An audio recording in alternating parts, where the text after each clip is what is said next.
minutes.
Morning.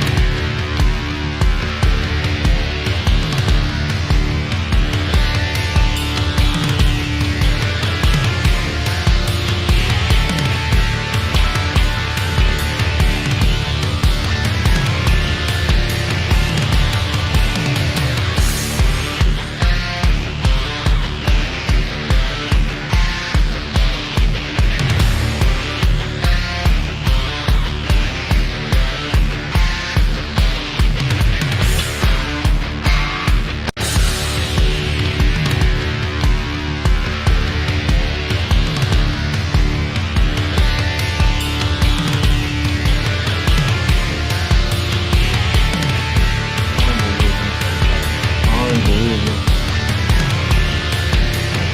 All right, it's 11. Let's roll. Lord, thank you so much for bringing us together this morning. Thank you for everything that you do for us. Thank you for just giving us all the things that we need. Lord, I pray that you would help us to stay focused this week on getting everything done. Help us to just put all our energy towards finishing this out. In your name we pray. Amen. It is the home stretch, right? So I guess we're gonna keep going, right? Today we will. If you guys didn't know, if you didn't see my announcement, which maybe you didn't, I finished grading said quizzes. If you would like to see your quiz, same deal as last time, you can come to my office. Today I am not available. I will post in the announcements my full availability for the week for whenever you guys would like to come look at them. I will hold your quizzes for up to a year. So if any time in the next year you feel necessary to come and look at a quiz, you can feel free to do so. So there you go. In all of my 6 years being at GCU, I've had one student come see a quiz the semester after they've taken the quiz. So it is not a common occurrence, but it has happened in the past. So if you're ever curious, feel free. So we'll go over the conclusion of Quest 2, then we'll recap from last week, and then we're going to jump in to center of gravity, center of mass, and centroid. That's what we're going to be doing today. That's the stuff that this whole topic is really about, and all of these things are connected, really, and we'll talk about moment of inertia a little bit too. Full disclosure, I personally think that maybe this topic needs to be moved to earlier in the semester to before we start talking about distributed loads, but here we are doing it now. So anyway, all right, so here's the deal. Quest 2, question 1 average was a 68.33% with a 15.57% standard deviation. Question 2, 68% with a 20% deviation. 3 was a 56% with a 22.4% deviation. And the last one was 50%, 51, well, let's give 51 with a 19% deviation. Class average was a 65-ish percent, 64.67. Did not attain the goal set by Dr. D of an 80% class average, which is fine. It didn't hit the 70 either. So even if we went for 70, right, it's not there. It was closer. I'm not overly distraught by that average, but I'm also not super excited by it, if I'm going to be honest. And I feel like that's probably how a lot of you guys feel about this as a whole. Probably some of you guys are really excited and some of you weren't so excited. The high score was 135 out of 150, and the low score was a 30 out of 150. So, all right. Bottom line is, if you didn't do as well as you would like to, you have another opportunity to pick that up on Thursday, right? If you did as well as you want to, you have another opportunity to do just that well on Thursday. Okay? There is one more quiz. Now you guys can, oh, we won't even go into that, but what's on this quiz? It's going to be the last two homeworks. So the moment of inertia stuff and center of gravity and all that we're going to cover, and then the beams, right? That's really the only two things that are on this one. We've already done sections. We've already done joints, friction. So it's friction, beams, and center of gravity, center of mass, moment of inertia. Those are the three main topics that we will cover on this particular quiz. Okay. Here was the distribution of prizes. Still had two people no vote, but it was a different two people. So, thank you for hearing me last time and voting, but also I don't know why we had some fall off. Purple hair was a distinct majority here. You guys really were going for it this time. I think what happened was you realized, like, heck, he's actually going to give us a prize, and so I think that's what happened. You know. So let's embarrass Dr. D. All right, well, we'll see what kind of prizes are distributed next time, but unfortunately for this time, no. All right, you completed a final task asked of you by the Quizzard, which, if you remember from the quiz, was to try to figure out how that frame worked, how that machine worked. You hear a slow clap behind you. Thank you for all your hard work, child. I no longer require your services. You hear the door shut and lock. The lights in the room go off. There are no windows. It was pitch black.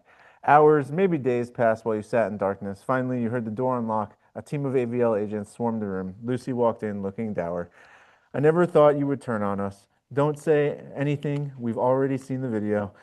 We have a special cell for you, conductor. You'll be bunking with El Macho. Stay tuned as the story continues and concludes in the next shocking installment, Quest 3 from El Macho with love. Okay, there you go. All right.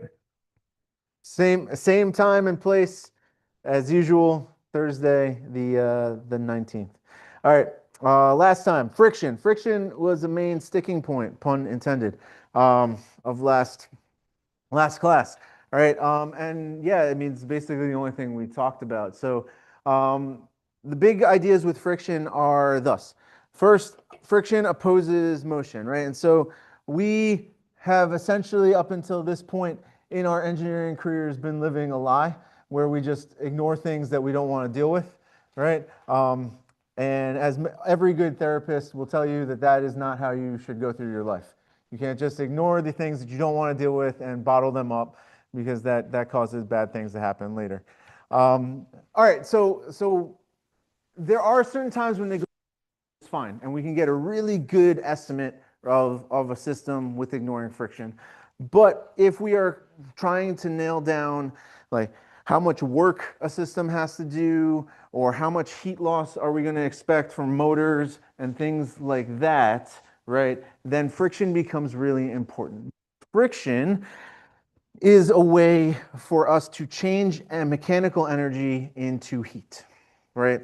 So it's all about energy transfer, and we're not going to talk too much about that, but really what the whole thing is and why it works is because it takes one form of energy and converts it to another, right? Which is why the brakes in your car work, right? It takes your mechanical energy and it converts it into heat, right, while slowing your car down. Same thing for bike brakes, right? Any friction platform for a brake. When you guys take thermo, if you take thermo, because some of you won't take thermo because electricals don't take it, but when you take thermo, you will be introduced to Ecclesiastes the class with everything is meaningless, right? There's no system that can get you better than like 70% efficiency, all that good stuff, right? Friction will come and eat your lunch. But for this class, what we're trying to do is understand how does friction work in our systems and how can we use it, right? And there are certain parts of our systems where friction isn't a hindrance, it actually helps, right? So we can talk about things like self-locking screws.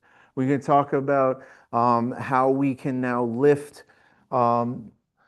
lift large weights by not having to work as hard, right? Because the friction of the wall and the friction of our wedge assist us.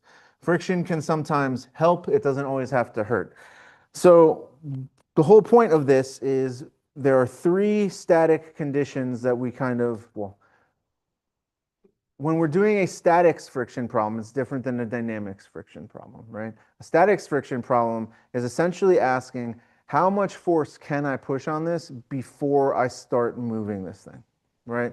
Where the maximum amount of friction is what we consider our static friction, which is mu sub s times the normal force, right? And that's a little bit different way of thinking about it than you're probably used to from physics, because in physics, we just say, okay, it's static friction, mu sub s times n, move on, right? But there's nuance to it. And I think you can see that if you've ever, tried to push something, right? There's a certain amount of force, right, that I need to start pushing with before I'll start to move. And this is a bad example because it's super light. But if you had something that was a bit heavier, right, with some substantial mass to it, if you started pushing, right, like let's think of a refrigerator, right, because it's a classic example. I start pushing a refrigerator, I can be pushing very hard, right, and it won't start moving until I break that friction threshold, right? I have to reach a certain level of force, and then you get that kind of jerking motion because it starts to move very slow at first, and then it just kind of goes right into it, right? Once you break that frictional point. The other side is, right, so when we're doing our problems, we have to check for slipping and we have to check for tipping, okay? Refrigerator example again, right? The refrigerator is the classical example, right? Because if I push it with a certain force, right, it will start to slide or slip. If I push it with a different force, it will start to tip. It's also a function we showed last class of where we are pushing, right?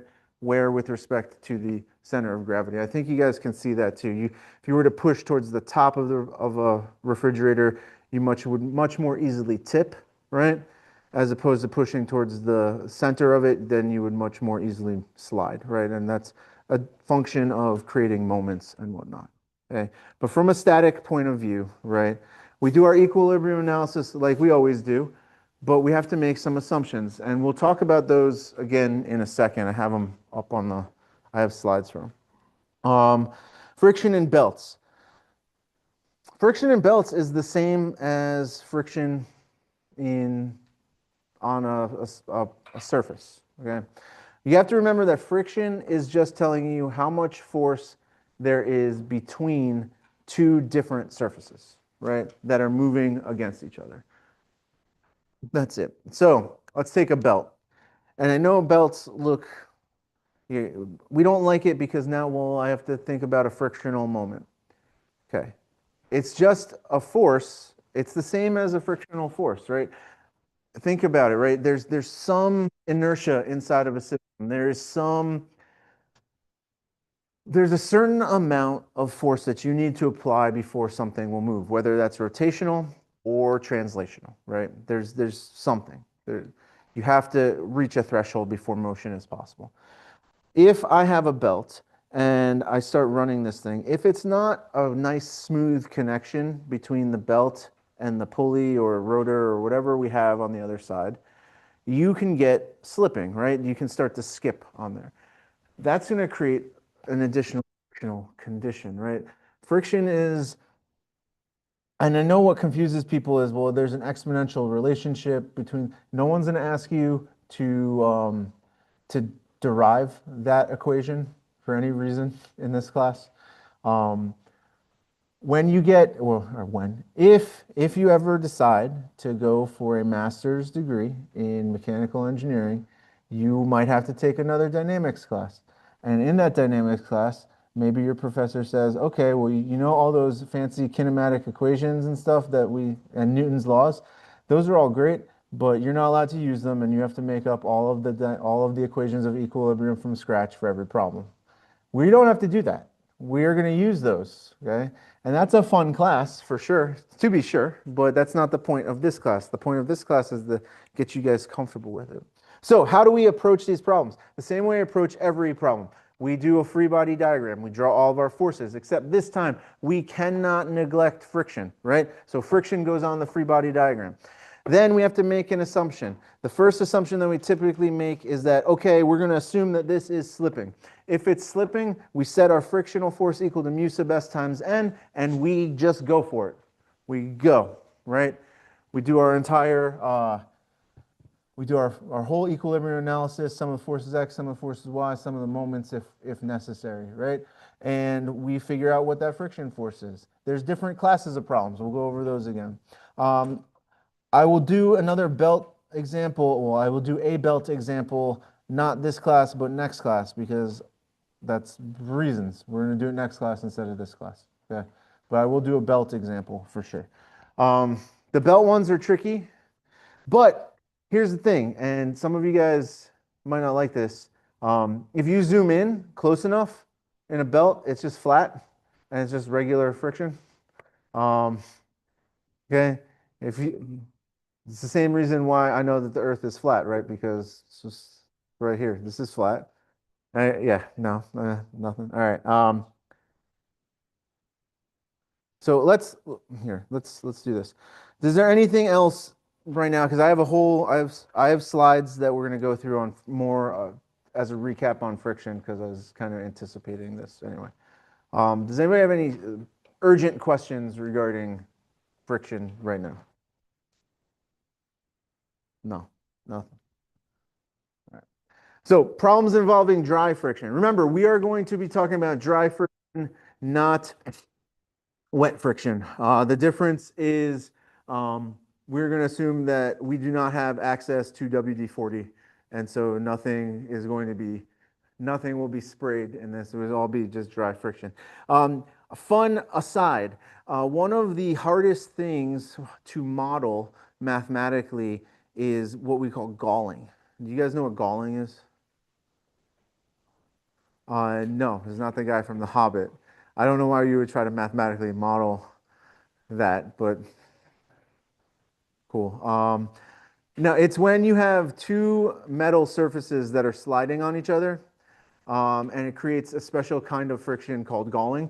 And essentially what happens is if you have two metal surfaces sliding on each other with enough force, they will start to heat up and they will start to kind of like almost melt into each other and create like some really interesting friction and force patterns that are really nonlinear and very hard to model mathematically. But yeah, we're going to assume that we didn't, and the solution, of course, is to lubricate those two surfaces, right? But anyway, steps for solving these problems. Dry friction problems. Draw your free body diagram. You always draw the free body diagram, right? Always. It is, I'm pretty sure it is the source of the most points possible if you combine all of the quiz points that we have had, right? Like you can get almost a 50% on every problem by just drawing the free body diagram, right? Like pretty much, okay? So make sure that you show the friction force though, because we're no longer assuming that there is no friction. And always oppose the sense of the motion, right? What happens if I choose the wrong direction? Well, then you'll get a negative sign, right? So there. Second thing, determine the number of unknowns. You can't assume that F is equal to mu sub s times n. There are keywords that you're looking for, right? If I say, tell me the equilibrium analysis on this block sliding down this inclined plane, assuming that motion is impending, then yes, use maximum friction. That's what it is telling you. It is very close to you being able to break friction in that sense, right? but you can't just assume that it is right off the bat. Apply the equation of equilibrium and find the appropriate equation for solving it, right? Or solve for your unknowns, right? So general steps, identify knowns and unknowns, right? It's what we've been doing. Every quiz has, tell me what you know, tell me what you're looking for, draw a free body diagram, right? You do those three things, you basically capture about half of the points on any quiz problem, right? So there you go, right off the bat. Then do your equilibrium analysis, right? It's on the surface, fairly demystified, right? In terms of the process of things that we've been doing. Here's where the things get tricky, right? So in this case, instead of using a refrigerator, I have the wardrobe from The Lion, the Witch, and the Wardrobe. Yeah, it's where Aslan lives. All right. And this just got, I'm pretty sure Disney owns that, so this stream probably just got taken down. Um, anyway, yeah, because that's what I'm doing this for sure. Impending tipping versus slipping. So in these cases, right, where we're asking slip versus tip, right, we are assuming that this force, the normal force, right, is being applied at some point that is not passing through the center of gravity of our object, right? And so we need to find x. And the problem is that we have this free body diagram, and assuming I know all my other dimensions, I just don't know x, then I don't know x and fp. That's 4. But I have 3 equations, so I need a 4th equation, and that's where our assumption comes in. First thing we're going to do is we're going to assume that slipping happens. And if we assume slipping, then we say we're at maximum friction, mu sub s times n. And we know that in order for that to be realized, our x distance has to fall in between 0 and half of the total distance or width of that. I say width because it's the width in this case, right? But it's half of the part that's in contact where your normal force is coming from, right? In this case, the floor. Okay, so we run our equilibrium analysis and we find out, okay, well, either it's negative, which x really shouldn't be negative, or it's more than likely it's more. It's more than b over 2, which means it's not on our object anymore. And if the normal force is not on our object, that can't happen because the whole way a normal force is produced is between contact with something, right? And so we know that that's not the case, so we have to assume tipping. And when we assume tipping, we assume that x is equal to b over 2, and we are expecting that our friction is less than maximum or equal to. Okay? These are the cases. These are the 2 assumptions. So you're going through your homework, and one of the problems, or I guess this would have been the last homework, right? This wouldn't be this homework. But yeah, when you're going through the homework, if it said, hey, find out whether this is tipping or slipping, this is how you do it. And does it matter whether or not you assume tipping or slipping first? No, you got to assume one though. Why? Because we need this setup equation, right? The assumption allows us to remove one of the variables, right? And then we have 3 equations, 3 unknowns, which we can do.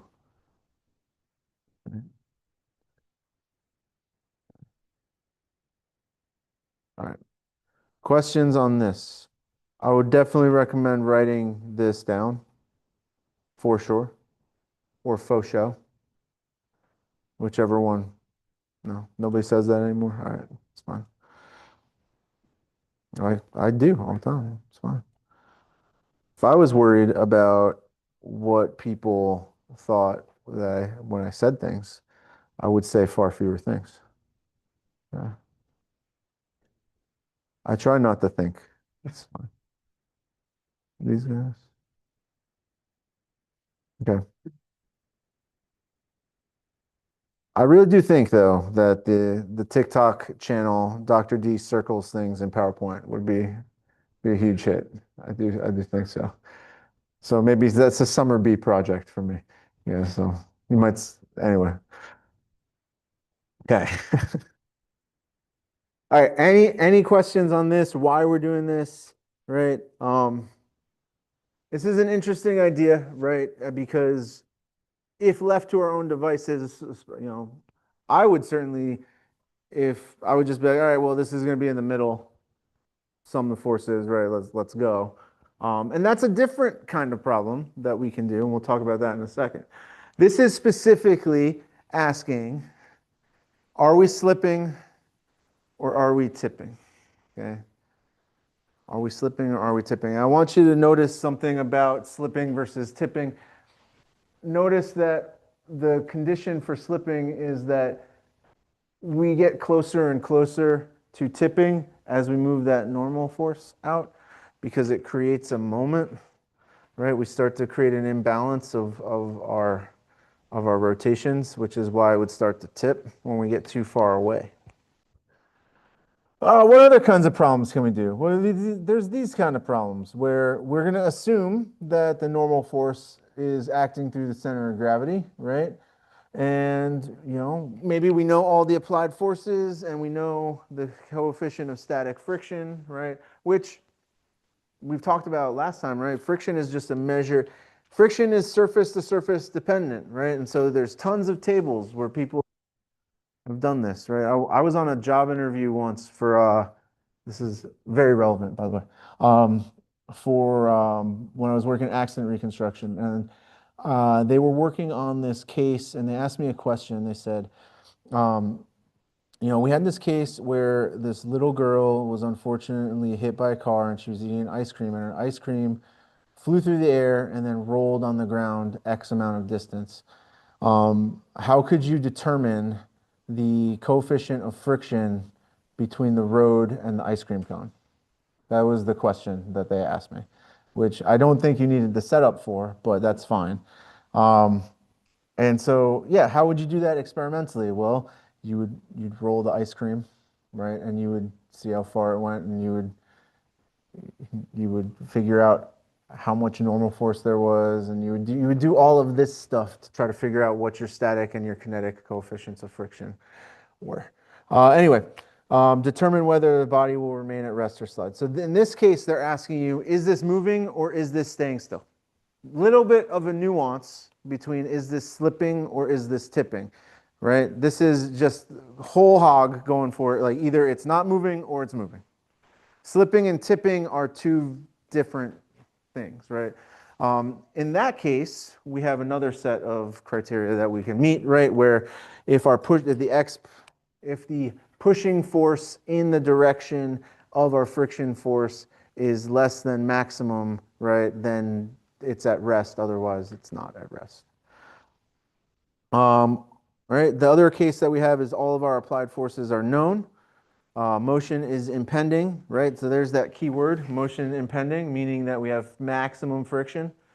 And we determine the value of the coefficient of static friction, right? So instead, we do it this way. We want to determine what is our static friction, which is also fine. Right? Well, the coefficient. So we want to find mu sub s in this case. And then the final case that we have is we know the static coefficient of friction. We also know that motion is impending. So now we're determining the magnitude or the direction of one of the applied forces. Right? So in this, right, we know everything and how hard do I have to push to make sure that motion is impending, right? Essentially another way of asking, what's the minimum amount of force that I need to put into this, or sorry, the maximum amount of force that I can put into this before I start moving, right? It seems kind of useful. For this one, where F required, right? How much friction, right? We know all the applied forces, we know static friction. This one, right? We're looking at, it's the opposite question of the one on the far right, right? It's the opposite question. It's, okay, I know everything else. What's the amount of friction that I need to make sure this thing will stay at rest, right? Or do I find out that turns out I put, and if it's too high, right? Because you know what maximum is, then you can't you can't produce that much friction. So you know that it has to be moving. Anyway, cool. Those like they're so this is one of those things, and I'm sure you saw it in the homework, right? They're simple. The idea of how to do this is pretty simple and straightforward. It's the same thing as we always do. There's a couple extra checks in there, right? We have to check, is it tipping? Is it slipping? Is it at rest? Is it in motion, right? There's some criteria that we have to look at, right? But from a statics point of view, right? This is free body diagram, sum of forces, do the rest of the thing, right? Technical term. Yeah. But there are some problems that get kind of nutty, right? When you start talking about wedges and you've got friction between the ground and the wedge and then the wedge and the wedge, but it's also touching the wall. So you can't forget about the friction from the wall and all those things. So how do we pick up on those keywords, right? This is all about the keywords in the word problem, right? This is about understanding what the question is asking you. So really make sure you're looking for those keywords. Impending motion is a big one, right? It means you have maximum friction. Does it tell you that the surface is smooth, or does it tell you that there's not smooth, right? If it tells you that it's smooth, that means you're neglecting friction for some of the surfaces, right? Right? It's another layer of bookkeeping. We need to keep track of what we have on our surfaces. Right? This is it. This is it, guys. And participation for the week. So there you go. Dude, I would definitely do this homework for sure.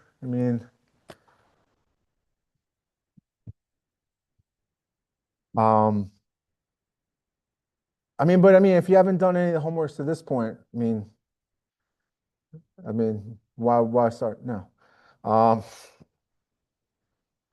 Anyway, here it leads me to my Dr. Deism for today. There is more to life than your GPA.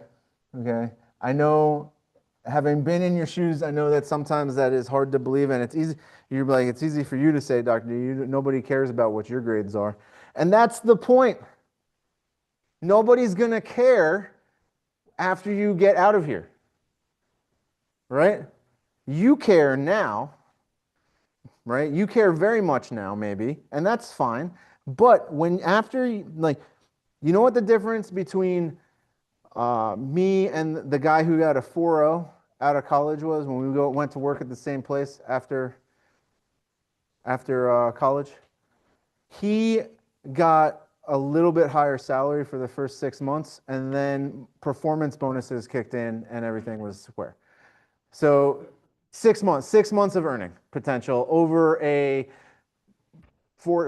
over however long your career ends up being, right? So, and then you know how many people after that first job have ever asked me what my GPA was in college or grad school? This many. 0. Nobody cares. Nobody cares. Don't kill yourself for a statistic that nobody is going to care about, okay? You know what the statistics people are going to care about is, all the things that you're going to wish. All right, now let me frame it this way. When you get out of college, you know what you're going to wish you had more of was time with your friends, and you're not going to care about the 0.05 or 0.1% GPA that you could have had. Now, that being said, I also once had an opportunity to go see B.B. King in concert. I bought tickets a year ahead of time, and then I found out that I had a statics test on the day after the concert, so I had to sell my concert tickets. So I'm not saying that you just say the hell with it and Jesus take the wheel on my GPA. That's not what I'm saying. I'm just saying maybe instead of worrying so much about it, focus on other things. Okay. Anyway. Okay. Topic 6. It's center of gravity, centroid, and moment of inertia. So we want to be able to discuss the concept of center of gravity, center of mass, and centroid, determine the location of the center of gravity and centroid for bodies of arbitrary shape and composite parts, discuss the concept of area moment of inertia and mass moment of inertia, and calculate area and mass moments of inertia. Again, It's strange to me that this book puts this in like chapter 9 or 10, because this is very useful if you're talking about distributed loads, right? Because, and we'll see why in a second, right? So, yeah. Center of gravity. So what's the purpose? Hey, that's a water tower. I thought we were done with this water tower thing. All right. If you want to design a structure for supporting a water tank or yeah, sure. Or maybe like a truss structure, maybe you use, I don't know. We will need to know the weight of the tank and the water, as well as the locations of where the resultant forces representing these distributed loads act, right? So how can we determine these resultant weights and their lines of action? It probably has to do with their, probably the centroid of that area, right? And this where the center of gravity is and all of those things. This appears to be an FJ Cruiser, I believe. I think that's a Toyota FJ Cruiser. Um, if it's not, then I apologize. One concern about SUVs is that they might tip over when taking a sharp turn. Sure. Why is that? Because their center of gravity is said to be high, right? And it's not just said to be high, it is high. It's higher than a regular car because most of the weight sits higher than a typical sedan, if you will, right? One of the more important factors is the center of mass, right? We just talked about this. How do you determine the location of an SUV's center of mass? Mostly integration, turns out. Integrals, lots of integrals. All right, here's a football goalpost. If you wanted to figure out how much force you needed to tear one of these down with a group of your friends after a big victory, you would need to know. To design ground support for a structure for a goalpost, it is critical to find the total weight of the structure and the center of gravity, right? So why are these seemingly so easily tipped over? Well, they're not really designed for people to go run at them and shake them. That's not really the use case for this. Sure, if a football hits it, it's supposed to stay up, right? But how would you find the weight of this thing, right? Well, obviously, Dr. G, I would weigh it. Right, done. Okay, great. What if it's already up and we lost how much it weighs? Right? You can get it from knowing the material and knowing the areas and the volumes of those, which means integration, right?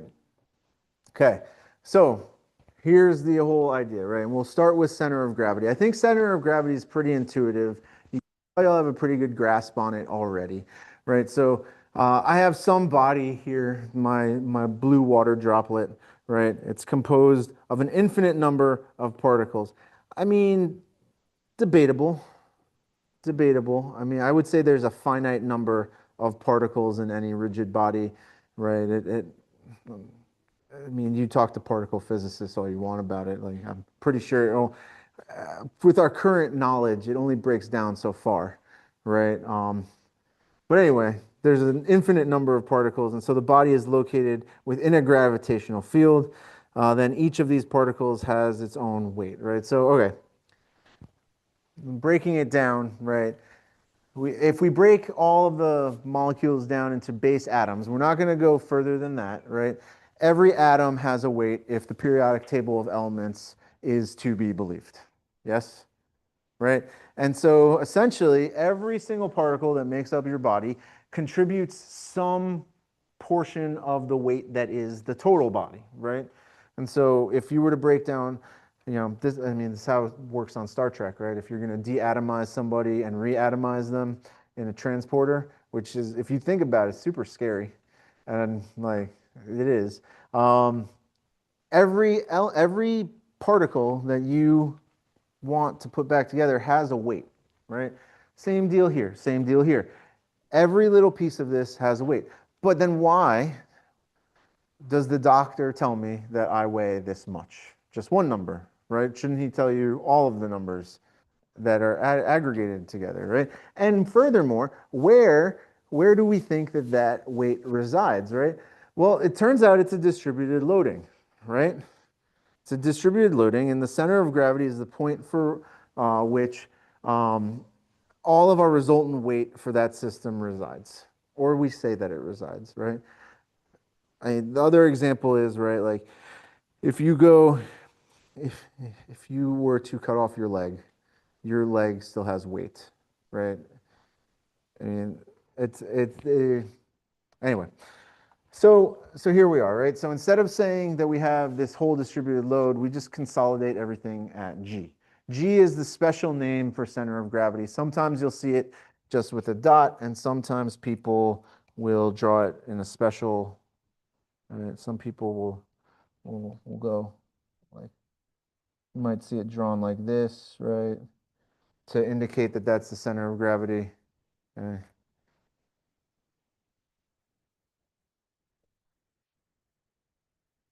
some people draw it like that, right? But it's always called G. Always, no matter who you're talking to. Okay. So, from the definition of resultant force, the sum of the moments due to an individual particle weight about any point is the same as the moment due to the resultant weight located at G. Okay. This one's a little tougher to break down. So, what are we saying? We're saying from a pure physics standpoint, this thing has, and we made it super easy on ourselves because there's an infinite number of particles inside of here, right? All of these particles have some weight dW, which is a very small portion. They don't have to be equal portions, right? But every particle has some portion dW, right? And from what we know about a system of forces, right? So what this is actually saying, right, is let's draw a bunch of them. This is really saying that every particle, right? This is a field of forces, right? Every particle that makes this up has some weight dW. Yeah? If I wanted to take the resultant of that, right, I would have to add all of them up together, right? Just like we do for any distributed load. And then remember those distributed load problems where we're like, hey, here's my parabola. I'm going to convert this into a single force. I want to know where I have to put that so that I don't have to create a moment. That's what we're saying, right? So it's essentially the same process that we used before when talking about distributed loadings, right? From the point of view of this particle, we have, or this body, we have all of these different forces, or all of these forces pushing down, right? And we want to create one resultant force. And in order to do that, we need to use not just the sum of the forces in the direction of that force, but also the moment tells us where in space we are going to be located, right? Right. Note that the sum of the moments due to an individual particle's weights about point G is equal to 0. Yeah. Right. And I think that tracks. I think that tracks. Okay. So what do we actually do? So, okay, the location of the center of gravity measured from the y-axis. So we're going from down here, right? Measured from the y-axis. Is determined by equating the moment of W about the y-axis to the sum of the moments of the weights of the particles about the same axis. If dW is located at point xyz, then x bar W is equal to the integral of x tilde dW. Okay, you'll notice that there's no, these boxes here are supposed to be tildes. I don't know why they came up in some places, but not in others. Strange, but here we are. Okay, so x bar, right, and x tilde. What's the difference? What's the difference? Okay, this is the difference. And I don't like how this is, I should have flipped these picture orders, but that's fine. This is x tilde, okay? X tilde, the tildes are the distance to a specific particle on our body that has weight dW, right? See that, we got that. X bar, when you see the bar over it, that is the traditional way, the typical nomenclature that we would use for discussing where the center of gravity is. So if somebody tells you where x bar is, that is the x coordinate for the center of gravity. okay? X tilde is where is the center of my infinitesimally small particle dW, of force dW, okay? So we can say this. If we take the integral of all of these, right, about the y-axis, right, which would give us our x tilde, yeah, then that should equal this picture in the y direction. Does that make sense mathematically? All right, so let's think of it this way, right? I've got this distributed load, and I want you to tell me, okay, if it's set up correctly, I'm just worried about how far away am I from the y-axis, right? Okay, so I'm going to sum up all the different forces. I'm going to calculate the moment of all of those forces about that axis. And if I did that and I calculated and summed all of them up together, right, then that would be the same as me saying that I have some total weight that is that distance away in the x direction. Does that make sense? Rinse and repeat for the other two directions, right? Y bar W is equal to integral of y tilde dW, right? And same here. So really, right, I know we said integral, right? I know we said integral, but the integral can be broken down into a sum under certain conditions, right? We tend to call a simple integral a Riemann sum, right? Where we cut everything into rectangular pieces, and then we make as many rectangles fit into that geometry as possible, and we make an estimate for what the area is based off of the number of rectangles.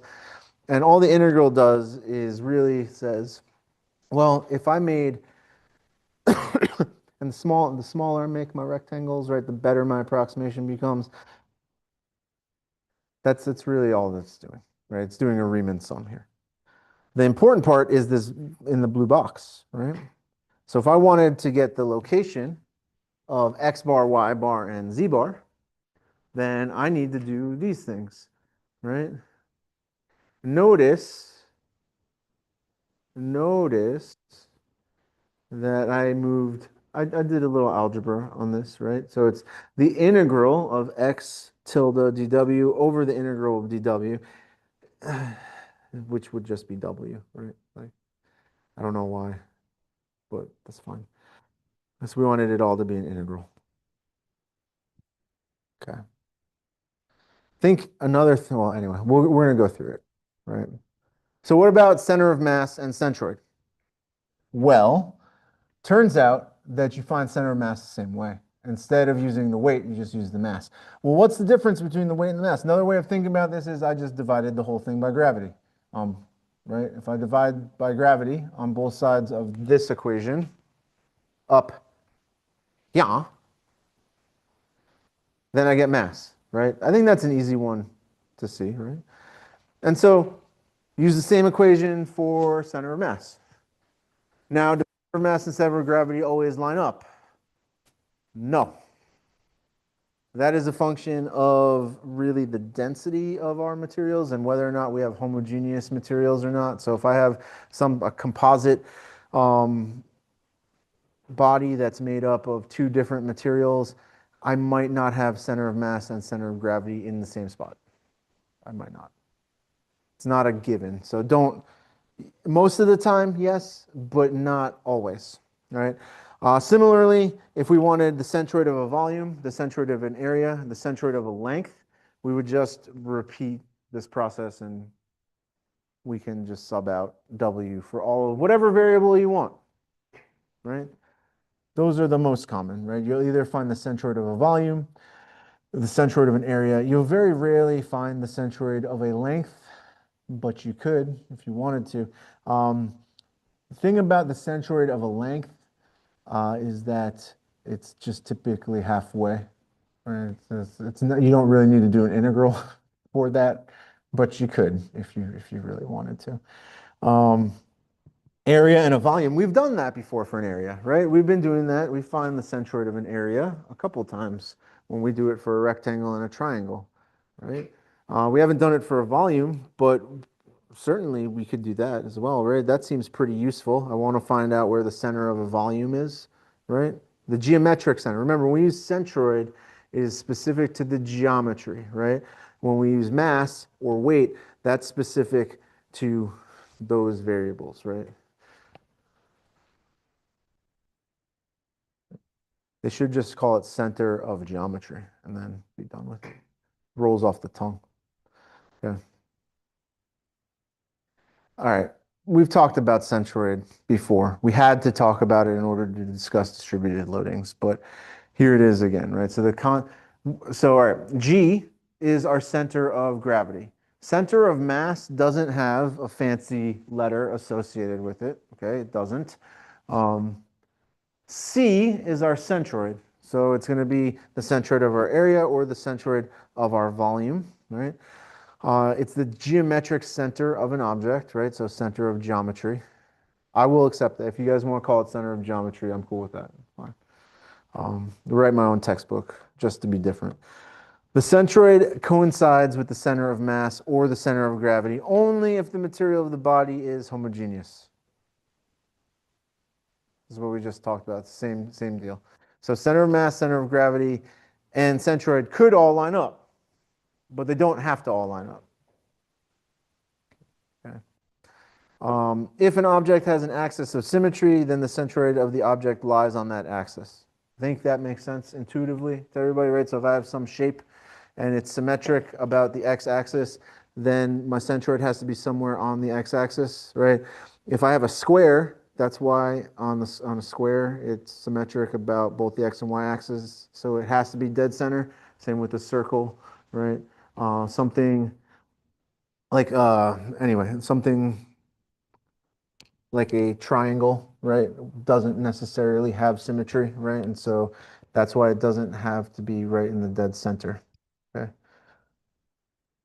Again, semicircle, I think, is a good example too, right? If I had a half circle, yes, it's symmetric about the y-axis, but not about the x, and so it's going to shift that upward, right? In some cases, the centroid might not be located on the object. That's impossible, doctor. No, donuts. If you had a really, like a perfectly circular donut, it would be in the center of where the donut hole is, right? Okay. I believe that is called a torus, if you guys want to get fully immersed in the geometry. It's a torus. Yeah, I know. Donut people don't really know donuts. They know toruses, though. That's for sure. Okay. So what are the steps for determining the centroid of an area?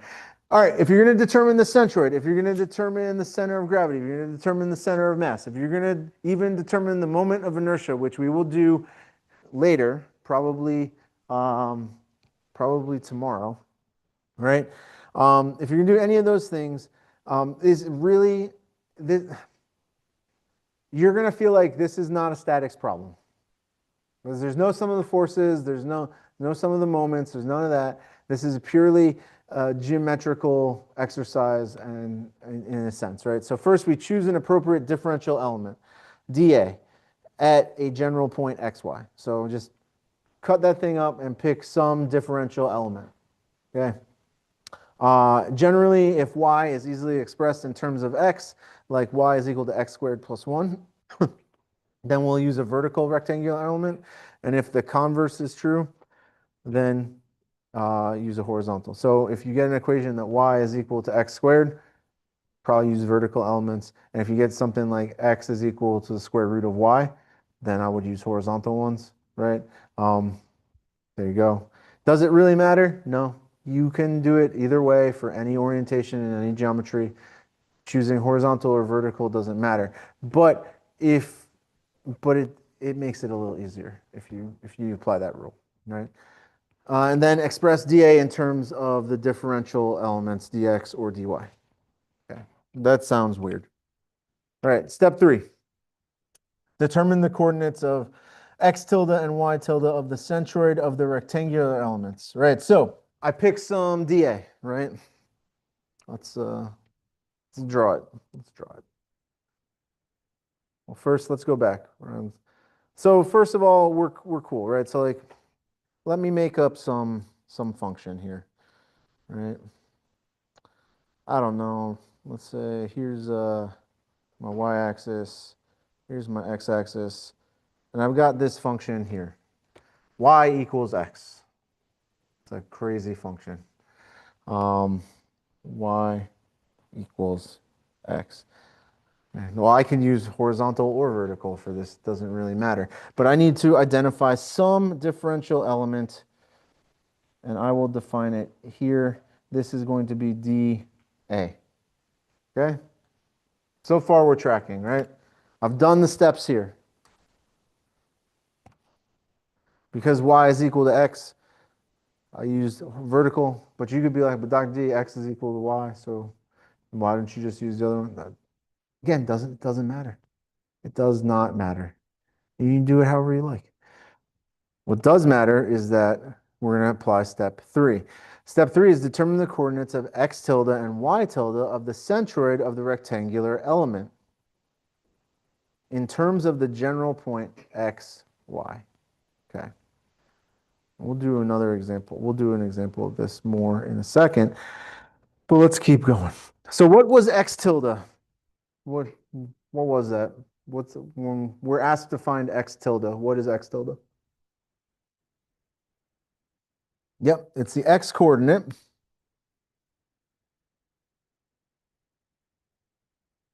to the center of our differential element, right? And then we have y tilde, which for all intents and purposes, we know, right? And I'll talk about why we know that in a second. Well, I'll talk about why we know it. Why do we know that? Somebody else tell me why we know that.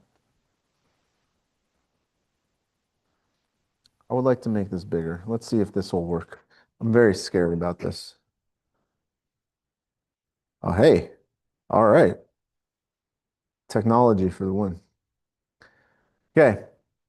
So I know this isn't, this is halfway. Remember, these are both halfway through this, right? So I make the bold claim that y tilde is actually, in this case, y over 2. How dare I?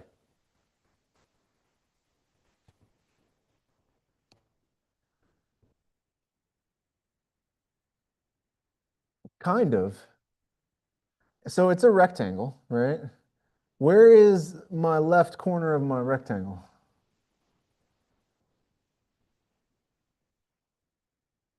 The top left corner touches the function y is equal to x, right? So for any given point there, well, not any given point, but for any, it has to be equal to y over 2, whatever my y over 2 is, right? Any triangle that every rectangle I draw, if I touch the top left corner, will also give me an underestimate of my area, but it's a different story, right? We're not worried about that, right? But if I'm always touching this line, I should have this halfway up should be y over 2, right? Okay. Next, so then express all the variables and integral limits in the formula using either x or y, depending on whether your differential element is in terms of dx or dy. So there's one thing that I didn't draw on here, right? So we know where x tilde is, right? But this thickness is dx, right? So what do I need to do? Well, I can say that the area, dA, right, has to be equal to y tilde dx integrated, we can put limits on here, between 0 and 5.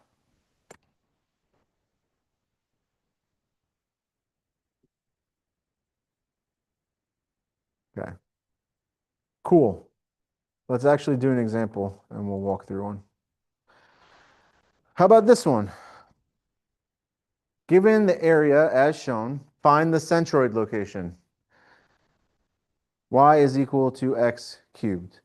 Now your first gut instinct is going to be Well, I'm just going to open my textbook and find where the centroid of that is. Well, good luck, because your textbook doesn't have this one. Or maybe it does. I haven't really investigated that much. So anyway,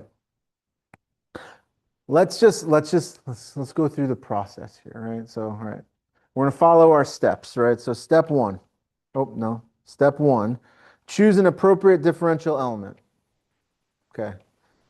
We can pick anything, and it doesn't matter where we're putting it, remember, because we are going to integrate this, right? We're going to integrate this over the entirety of the curve or during the portion that we're interested in. Okay? So that was step one, and then step two is express dA in terms of the differential elements, right? Then find x tilde and y tilde, and then express all the variables and integral limits. Okay, great. Great and good.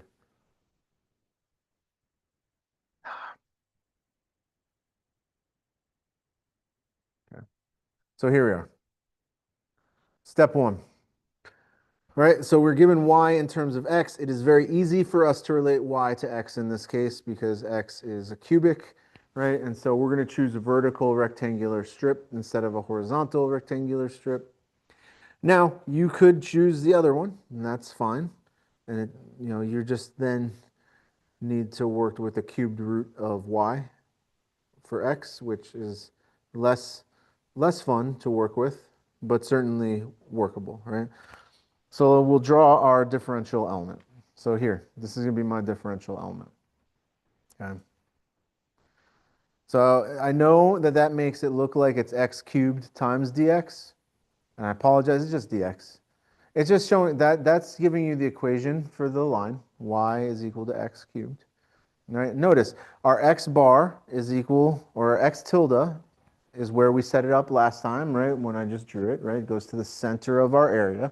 Y bar, right? Y bar also is, or y tilde, sorry, not y bar. Y tilde is y over 2. Now, this is a little bit different, right? They use the center point method. Right? No, come on. We use the center point method here. So what's the difference? There's center point, left point, and right point. Center point means that the center of my rectangle touches the function. Right point means that the right side does, and left point means that the left side does, right? Does it matter either way? Typically, for something like this, the right point would overestimate your area, left point's going to underestimate your area, and midpoint's going to be somewhere in between. It's probably going to overestimate a little bit.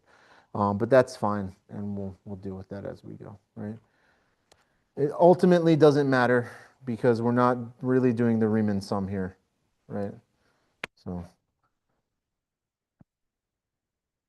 although we could, right? Right, you could say, well, instead of using, all right, so we'll talk about that in a second. So we picked our element and we defined our x bar, our x tilde, y tilde, and the width of our rectangle. It's a rectangle, right? It's a rectangle. So we know what the area of that rectangle should be. So, all right, we can say, we define that. We say that dA has to be equal to y times dx, right? Everybody see where we get that from? The height of our rectangle is y, right? The width is dx. We also know that y is equal to x, which is why we wanted to choose verticals here, right? Because now we get this nice x cubed dx function, right? Does that make sense? Yeah. If you had done it the other way, right, you could, again, you could still do it, but then you end up with, x times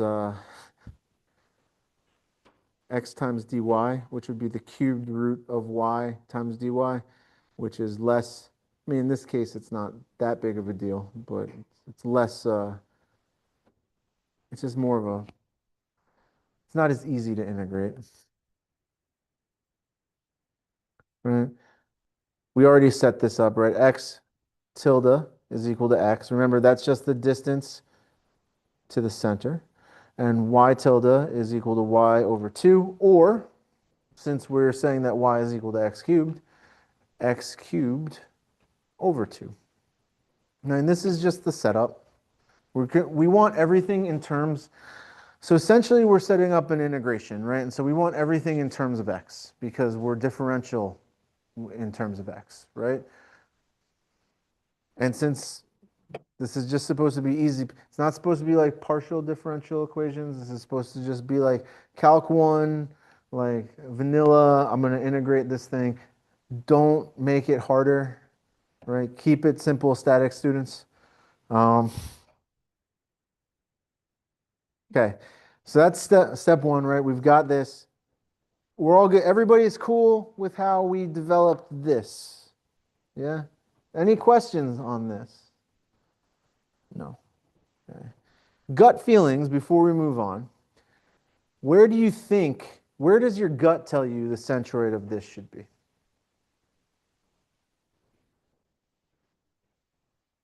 Similar to a triangle? It probably won't be exactly, but it's going to be pretty close, right? You would imagine that it'd be skewed right, not dead center, right? Um, Probably a little bit higher, or up, probably like, I would guess, probably somewhere here-ish, right? Just based on what it looks like. Now, is that enough for me to not have to calculate it? No. But it allows me to gut check when my answer does come out and see whether or not it makes sense, which is important. Okay. So we got to find x bar. Now remember that equation that we had? X bar is equal to the integral across the area of x tilde dA divided by the integral of across the area of dA. All right, okay. So we plug in our other things, right? We know x bar, we know dA. Plug in our other things. Remember that that's x cubed dx. So that's going to be x cubed dx times x bar, which is x. So x to the fourth dx integrated between where? Well, you can't see it on here. Between 0 and 1, because that's our area, right? Between 0 and 1 meter. It's not indefinite.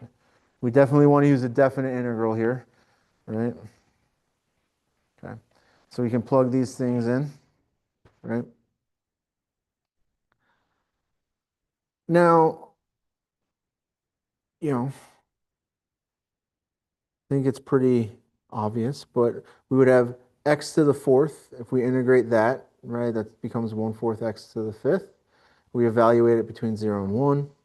Same deal on the bottom. We would end up with x cubed. If we integrate that, it's 1/4 x to the fourth. Right? We're just doing, it's a fancy, yeah, it's a term that I don't like, and now I can't remember it. Yeah, it's an antiderivative. We're using the antiderivative method. We would think about, okay, well, what's the function that I need to take the derivative of to get this? And that's my integral, right? That's essentially what the mathematicians came up with to teach us is, yeah, just pretend like, it's the Michael Scott, like 100-day plan. Yesterday, what did we do, right? I have a 100-day plan to save the company. Day 99, what did we do? Right? And we walk it backwards. It's the same thing, right? It's the antiderivative. Anyway, so we evaluate that between 0 and 1. Turns out that the 0 one's pretty easy, and the 1 is also easy, so we end up with 1/5 divided by 1/4, or probably 4/5 once you do all that stuff, or 0.8 meters, which, yep, would be 4/5. And that's the x direction.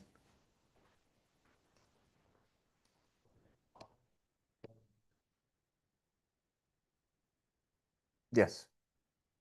Yeah, so remember, taking the integral of x tilde, right, times dA. And so when we plug in what we know for dA and what we know for x tilde, it creates that new x cubed times x times dx. All right, rinse and repeat in the y direction.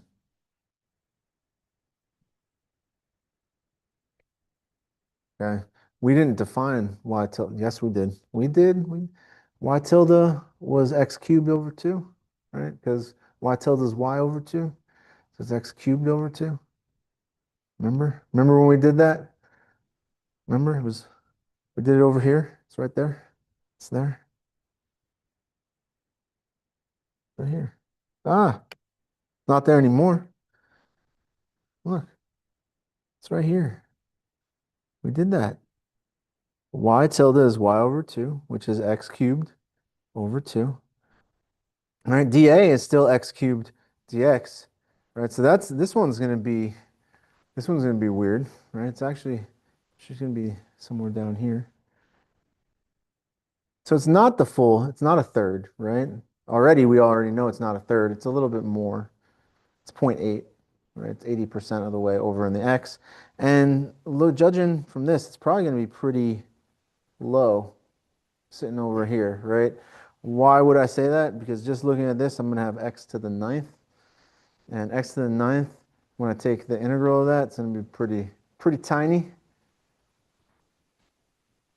All right, so right? So we plug in our things again. And it's x to the ninth over 2, right? Um, x cubed, oh, sorry, that would be x to the 6, x cubed times x cubed, right?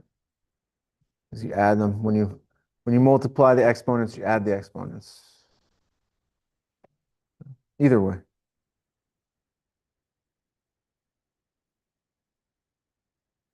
I don't know that I trust this. Let's see. No, it's good. Um, yeah, we just put a quarter in the bottom because it didn't change from the last time. If you notice that your area changes in these three equations, then you've done it wrong because it should be the same area because it's the same element. Okay. And so then this becomes, if I can just do it off the top of my head, be 1/14 divided by a quarter, or 4/14, which is clearly, I don't know, like point 0.3 or something, maybe. Yeah, there you go. 0.2857 meters. So now we have found the blessed centroid of the cubic function from 0 to 1. Dr. D, what happens if I need to do this between other distances other than 0 to 1? Well, then this changes, and you would change your limits, right? So there. I bet you guys, when you woke up this morning, you weren't like, I'm going to be doing integrals today, but that didn't happen.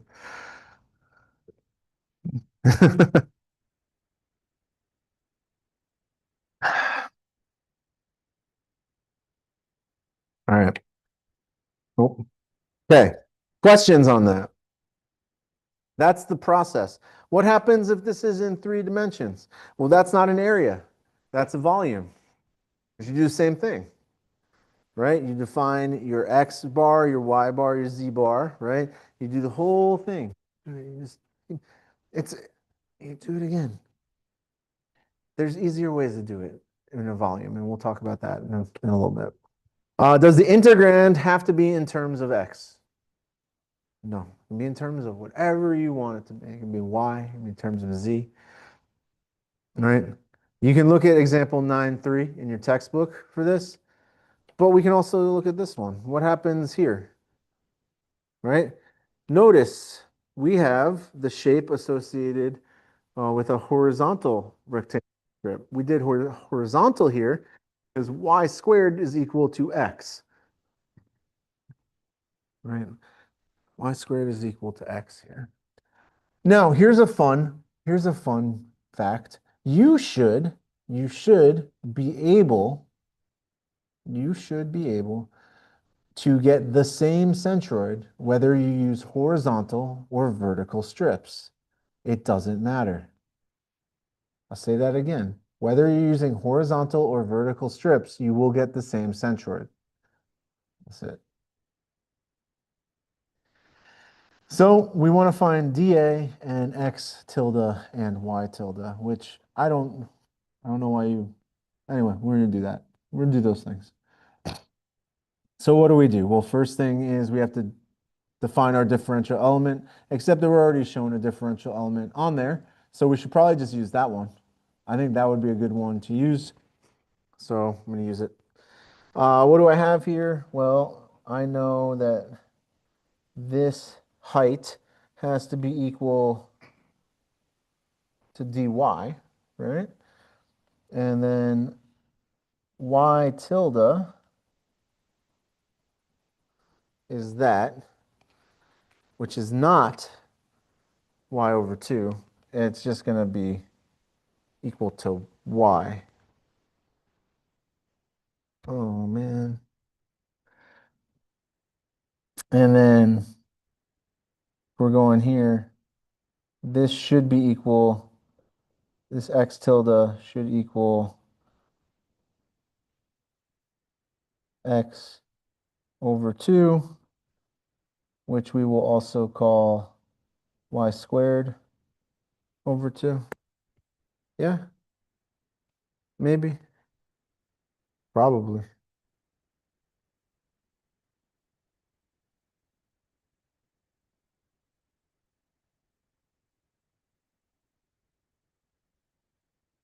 Is that?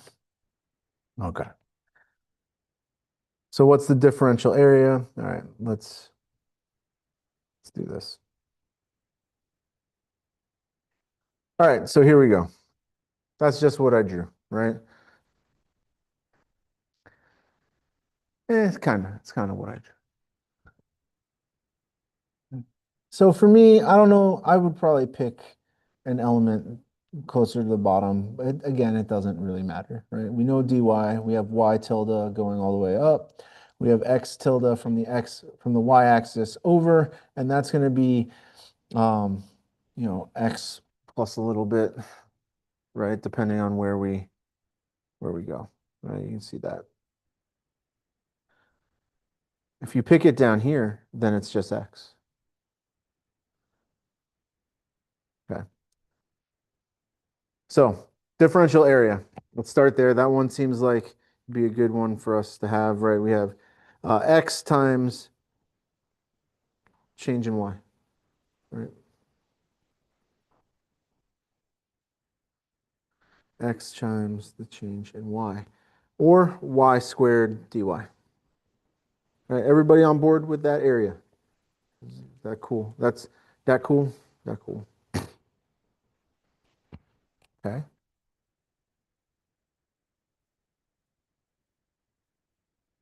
No, hold on. Hold up. Do these one at a time. All right, so x tilde. This is a little bit weird, right? Because notice x tilde, it goes from the y-axis, but we have some blank space there. That's x. So it's really x, plus 1 minus x over 2.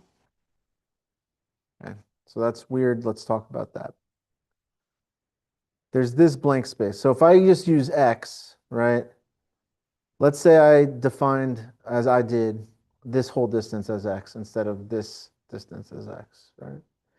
If I define the whole distance as x, you would agree, hopefully, that x tilde would be, this entire distance minus this is actually the distance that I need, right?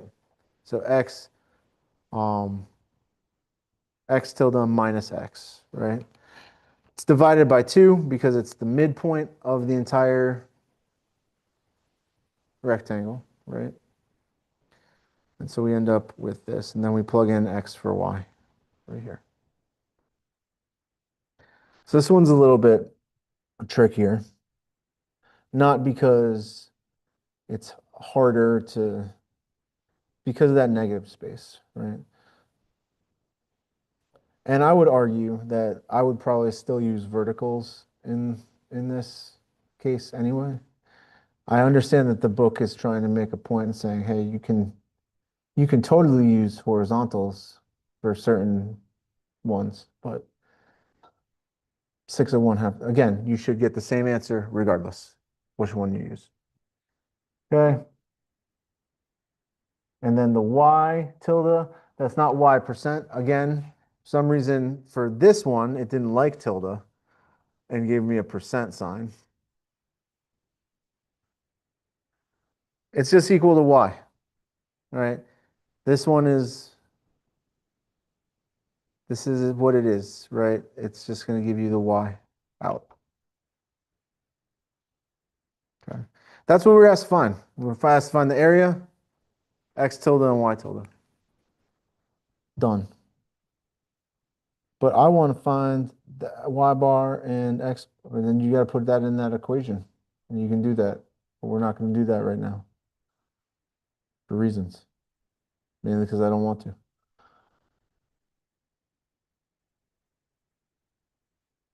Okay.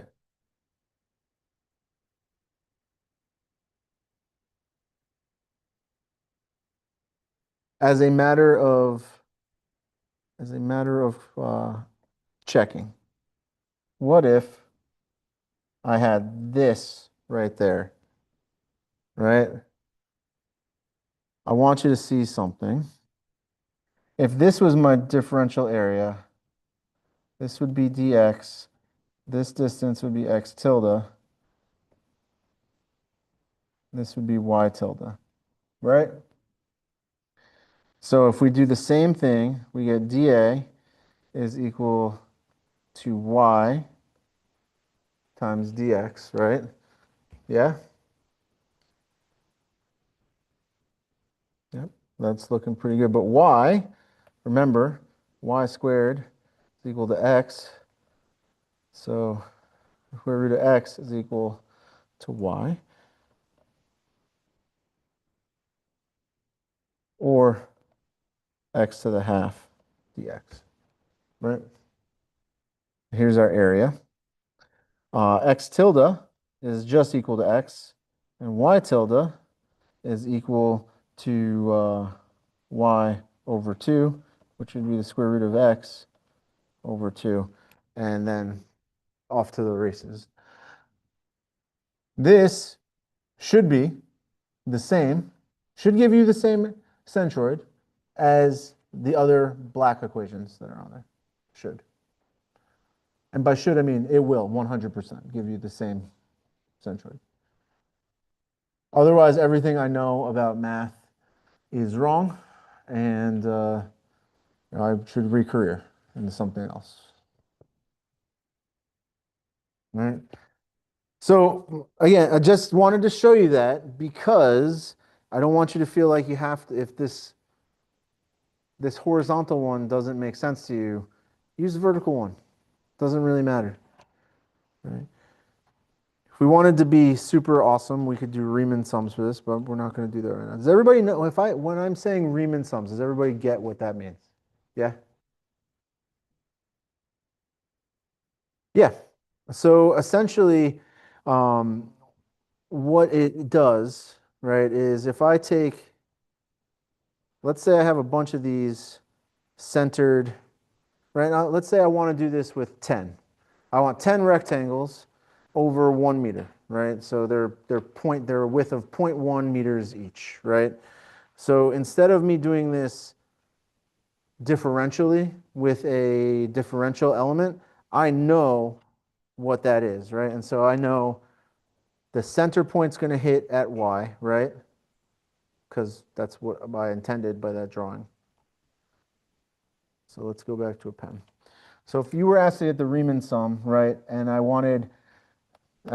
knew that this was 0.1 meters wide, and then the distance, the total distance, sorry, of that rectangle, not the distance of the center, right? This is always going to be y, right? And I know that the midpoint is half of my 0.1, right? So this is 0.05 meters, yeah, yes. Okay, so I can figure out what y is, right? So y squared is equal to x, root x is equal to y, and so therefore y should equal the square root of 0.05, right? Because that's where it's touching the curve. That's where it's touching the curve. And so now I have a rectangular area. It's 0.05 times 0.1. right? And I take that and I save it. And then I draw another rectangle that's also 0.1 meters.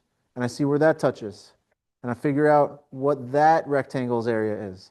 And then I find the next rectangular area. And I do that 10 times. And then I add all those areas together and I say that the approximate area of that is whatever the areas of those rectangles are. Right? Just another way to find the area if so required. Um, you don't need to do that. I just as a form of refreshing on the math of it, right? So when I'm saying Riemann sums, I'm typically talking about how do we find the area of a shape using rectangles, and that's the basis for integration, right? So instead of doing, that's essentially what our integration does. It just uses infinitesimally small rectangles that we puny three-dimensional humans cannot possibly begin to understand. Okay, great. All right. If a vertical rectangular strip is chosen as a differential element, then all the variables, including the integral limit, should be in terms of, now that's a particularly nice looking equation right there. H minus H divided by A to the n times X to the n. I mean, I think it's beautiful.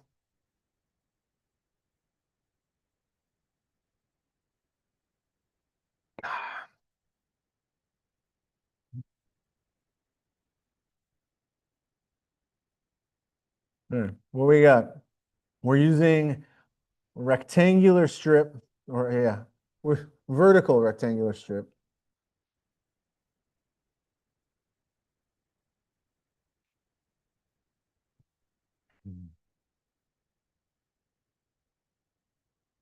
Ooh.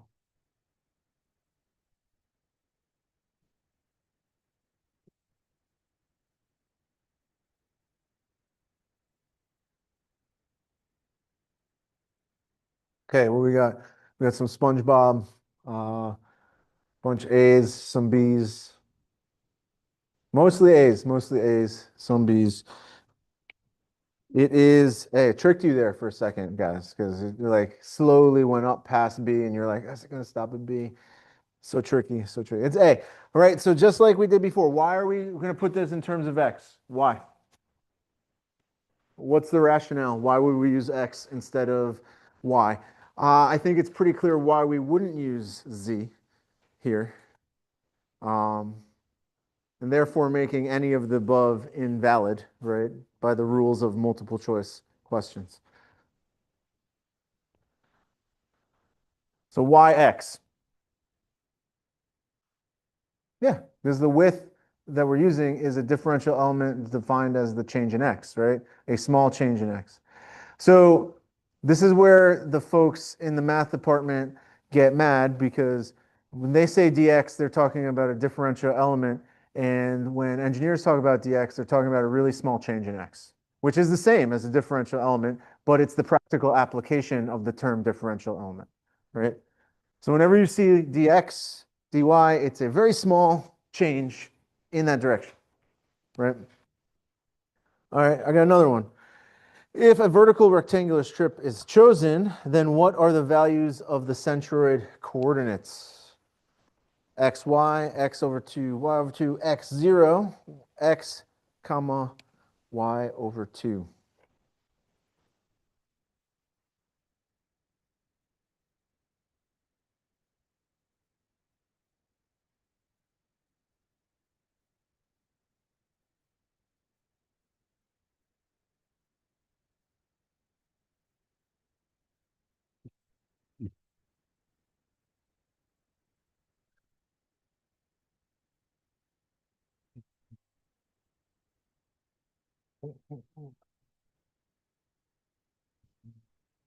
We're looking, got some, mostly D's, got a couple B's. All right, it's D. It's D. All right. The centroid coordinate is going to be X. Remember, this is defined from the x-axis, right? We're doing this globally. So whenever we're talking about the centroid coordinate, we're not just talking about this element. We are always mapping everything back to the axes, right? Everything back to the axes. Okay. This is fun times now. We're in the fun times. Composite bodies. All right. Let me ask you, well, all right. Sometimes we have shapes that are made of multiple shapes and not just one shape. But they make one shape, but you can break them into multiple shapes, right? And so what happens then? What happens if we have that? Well, I mean, you just break things up into multiple shapes is what happens, right? So knowing the location of a centroid C or the center of gravity CG of a simple shaped part, we can easily determine the location of the C or CG for the more complex body, right? So there has to be some relationship, right, between, and I think we've seen this before, right? When we have composite distributed loads, like the triangle that sits on top of the rectangle, right? Where, right? And most of the time I told you guys, don't worry about it, just leave them both as their own forces, right? But we've done problems where you can find the resultant of that, right? And so the existence of one affects the existence of the other, right? Where when we put the resultant together, it shifts where you would have it, right? If you had two rectangles, it would be obvious that it'd be dead center. But when you have the rectangle and the triangle, how does the one centroid affect the other? And it's probably going to skew everything to the right a little bit just because there's that more of a geometry on that side, right? If it is to the right, anyway. So we can do something similar here. And if we break things down into shapes that we understand, right, or we know, and we find the centroid of those shapes, we can then kind of add them all together in a global sense and figure out where the centroid of the entire piece is. Okay? That's kind of the premise. So, right, the idea here is that when we have complicated systems, sometimes knowing, if we know enough about each of the pieces, we can figure out what the whole is doing, right? And that's the idea here, right? As I can design ground reactions based off of what all the other pieces are, but I need to know where the center of gravity is for this, right? Chances are it's not even on one of the pieces of equipment, but I need to know where is all that force coming from, right? Because this is essentially a bunch of distributed loads on this beam, right? And so if I want reaction forces, it's much easier for me to determine one force at the center of gravity that I need to balance with my A, my X, and my with my A's and my B's. Okay. Center of grass or center of grass, center of gravity. I tried to say center of gravity and center of mass at the same time, and center of grass. That could have been much worse. CG and CM of a composite body. Right? So consider a composite body which consists of a series of particles or bodies. And notice in this case, there's not an infinite number of them. It's just a series of them. We have a bunch of them. As shown, and the net resultant weight is given as this. Right? And so let's we have a system of forces here. We learned about how to deal with systems of forces earlier in this class, right? I have a system of forces. I want to create a resultant. What do? Well, I sum my forces in the z direction because these are all weights and they're all pointed in the z direction, and I just add them up. And I now have the magnitude of that weight. I know the direction, but I don't know the location, right? I don't know the location because if it turns out that if I combine all of those, it's this free vector, right? I get to put it wherever I want, and the reaction of the result of doing that could create a moment, right? So how do we minimize that? Then we have to sum the moments. We sum the moment about the y-axis, right? And then we get x bar times w resultant is equal to the sum of all of the other particles, right? Mm-hmm. X1 represents the coordinate of W1, etc., etc. So we're going to break this down into X, Y, and Z components, right? And we're going to find out what portion of this force creates a moment around the X-axis and then around Y-axis and then the Z-axis, right? And in doing that, we get these equations. So when we're looking for the CG or the CM of a composite body, we can sum our moments about the X and Z axes to find the coordinates of the CG. Okay. So if you want X bar, which remember, that's the center of gravity location, it's the sum, and this is where, so it's not just the sum of X. I want to make this very clear. It's the sum of this, right? It's the sum of the moment. The sum of the moments divided by the sum of the forces. Okay. The sum of the moments divided by the sum of the forces. This is pretty helpful, right? Because it allows us, right? It allows us to break this down into whatever shapes that we want, that we know, right? Shapes that are easy for us to deal with, and then we just add them, right? And then once we have it all together, we divide by the magnitude of the resultant, and we're good. Okay, so that's for CG, right? That seems fair. And for center of mass, right? Center of mass would be the same thing. We would just divide by gravity, right?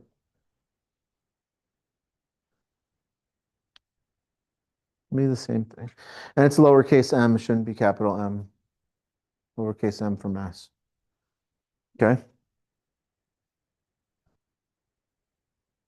Okay. So same deal, right? You can do this where you consider each shape a particle. Now, let me ask you a question. I tell you, make this part on the left in SolidWorks. What do you do? What's your process?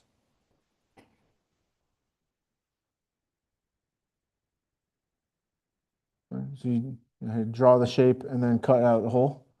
Yeah. Yeah, I mean, that's pretty accurate. And that's kind of how I want you guys to think about this, right? Some of you would be like, all right, well, maybe I'll start with a block that does that, then I'll cut out the triangle, then I'll put the radius around the left side, and then I'll cut a hole through it, right? Maybe do that. You probably wouldn't just draw that all and extrude it and, right? Well, maybe I want to change the size of the hole, right? And then makes it easier to have the pieces. My whole point is this, right? In the same way that you do that, we have this, right? I've got this part here, which is a triangle. I've got this square here, and I've got this half circle. And then I'm going to remove this material. How do we handle this, right? Because it's this annular, it's a semi-annular thing. Don't overthink it. Add up anything that's additive and then subtract the area that's negative, okay? If you were going to make this in SolidWorks, you'd probably start with this outline, right? And then cut a hole. You're going to add up this, this, and this as if they were fully there. And then you're going to subtract out the effect of the circle, okay? So anything that you're adding, you add together, and anything that's a hole, you're cutting out. You're removing. You're going to subtract. So let's just try it. All right, so I've got three blocks that are assembled as shown. I would argue that if they are assembled, they are no longer three blocks, they are one block. But, I'm not Hibbler, so that's fine. Okay, find the center of volume of the assembly. Wait, ho, Dr. D. Wait one dang minute. You didn't tell us how to do that. You taught us how to do the center of gravity. That is not the center of the volume. Okay. Yeah, we're gonna go back here. No, it's not. You're correct. It's not the center of the volume. But we also know that I can substitute m in here. Yes? Yes? Okay. So these can all have an M. So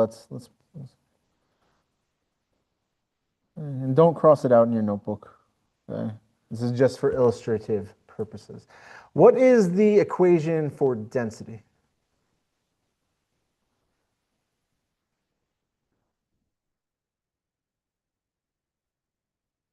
Which means that volume has to be the mass divided by the density, yes? If I divide everything here by density, I get the volume. So as long as all of these blocks are made of the same material, we can divide by the density. It doesn't say that they're not made of the same material. So I'm going to assume that they are made of the same material. Okay. So we're just going to use these and we're going to substitute in for the volume, right? Okay. All right. So here we go. All right. First things first. This is interesting. If this was two-dimensional, it would kind of look like, so if this was like a 2D, just, right, in 2D, kind of looks like this, something like that, right, where this is my Z and this is my Y.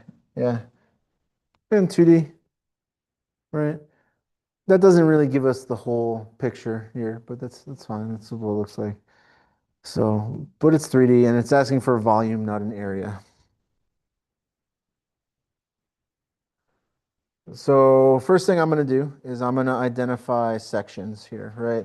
And they're identified as A, B, and C. I will often identify them as with Roman numerals, but whatever you can do to keep it for yourself, right? Important things to note are this. Okay? If you are going to do this, we've got this triangle here, right? So C is a triangle, triangular prism, right? Because there's depth to that. Okay. B. B is a rectangular prism, right? And where are we going to cut B? I would say that we're going to keep B. We're going to have B go. You can do one of two things, right? You can either say that the triangle cuts all the way across like that, right? Which means your triangle goes there. Or you can say that the rectangle goes all the way across, which is probably what I would choose. Probably what I would choose.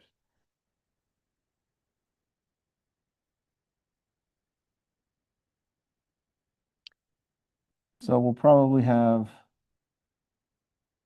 this come down back here, right? So you got that rectangle from B.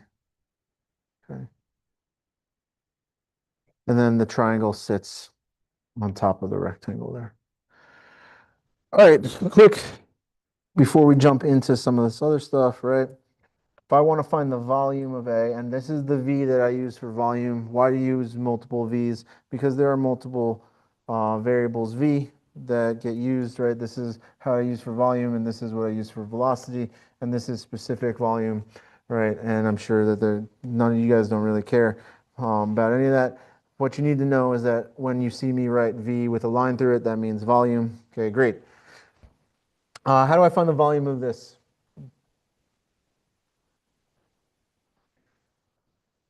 Area times the height. Is it the height? Is it the area times the height? Yes. Times the extrude. So what's the area of a triangle? Let's start there. 1/2 the base, which we'll call this B. We'll call this H. Base times the height. And then there's this part, right? So the volume is saying that so if I wanted the area of that triangle, it would just be the one triangle. But I've got a bunch of triangles stacked behind it, right? For how long? For this distance that I'm going to call the thickness, right? And that's the volume of that area, that triangle.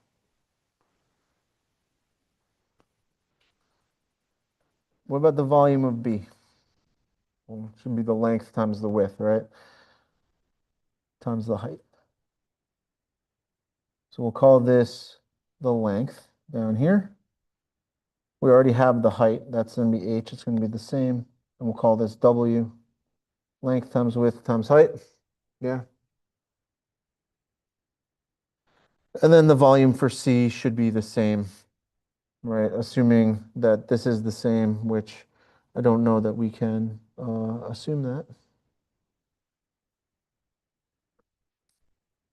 Yeah, we can. We don't have to assume it. It's told to us, right?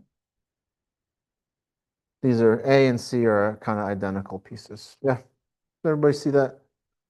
We'll go through it again in a second. Why am I doing this setup right now? Because we need to remember the equations that we have, right? So that the volume, right? Or not the volume, sorry. The X bar is equal to the sum of X times the volume divided by the sum of the volume, right? So everything that we need to know depends on what? Depends on this distance, X, and whatever these volumes end up being.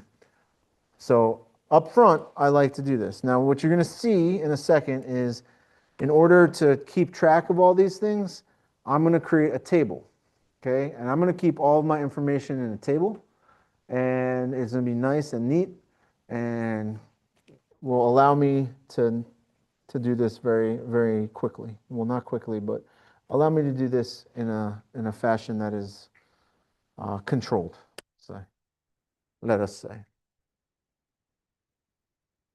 Okay, so here's my table ish. You're like, that's not a table, that's just headings. It's true. All right, so I have my volume in the left, the first column. Then I have X tilde. It says the percent. Don't worry about that. Then I got Y tilde. Then I got Z tilde or Z bar, X bar, Y bar, Z bar. And then I've got X times V, Y times V, Z times V. Okay. So I'm listing out all the quantities that I have. Right. All right. Let's go through it. So the volumes for each of the shapes, right? We just kind of did it. 0.5 times a half, or a half times 1.5 times 1.8 times 0.5. Right, let's go back, make sure that tracks. Right. We said that that should be 1/2 of the base, which is 2, or not 2, sorry. Base, which is 1.5, times the height, which is 1.8, times the thickness, which is 0.5. So it should be 0.5 times 1.5 times 1.8 times 0.5. Hey, look at that, 0.675. Okay. We calculated for B, that's 2.5 times 1.8 times 0.5, which is 2.25 meters cubed, which is a volume. And then finally, we should get the same for VC because VA and VC should have the same volume, but they will have different effects, as we will see on our total in a second. Filling this out, right? So we'll fill out the table, I guess, completely all at once. All right. So when I'm filling out my table, I thought I put more animations in this one. I guess I didn't. Obviously, this is VA, VB, and VC. I add them all together, right? Why? Because that's the denominator of all of my fractions, right? It's the denominator of all of my fractions. And then I put in my X, Y, and Z bars. All right, so where did those come from? Let's go back to our picture and we'll find them. So we had 1.0, 0.25, and 0.25. These are X for A, B, and C.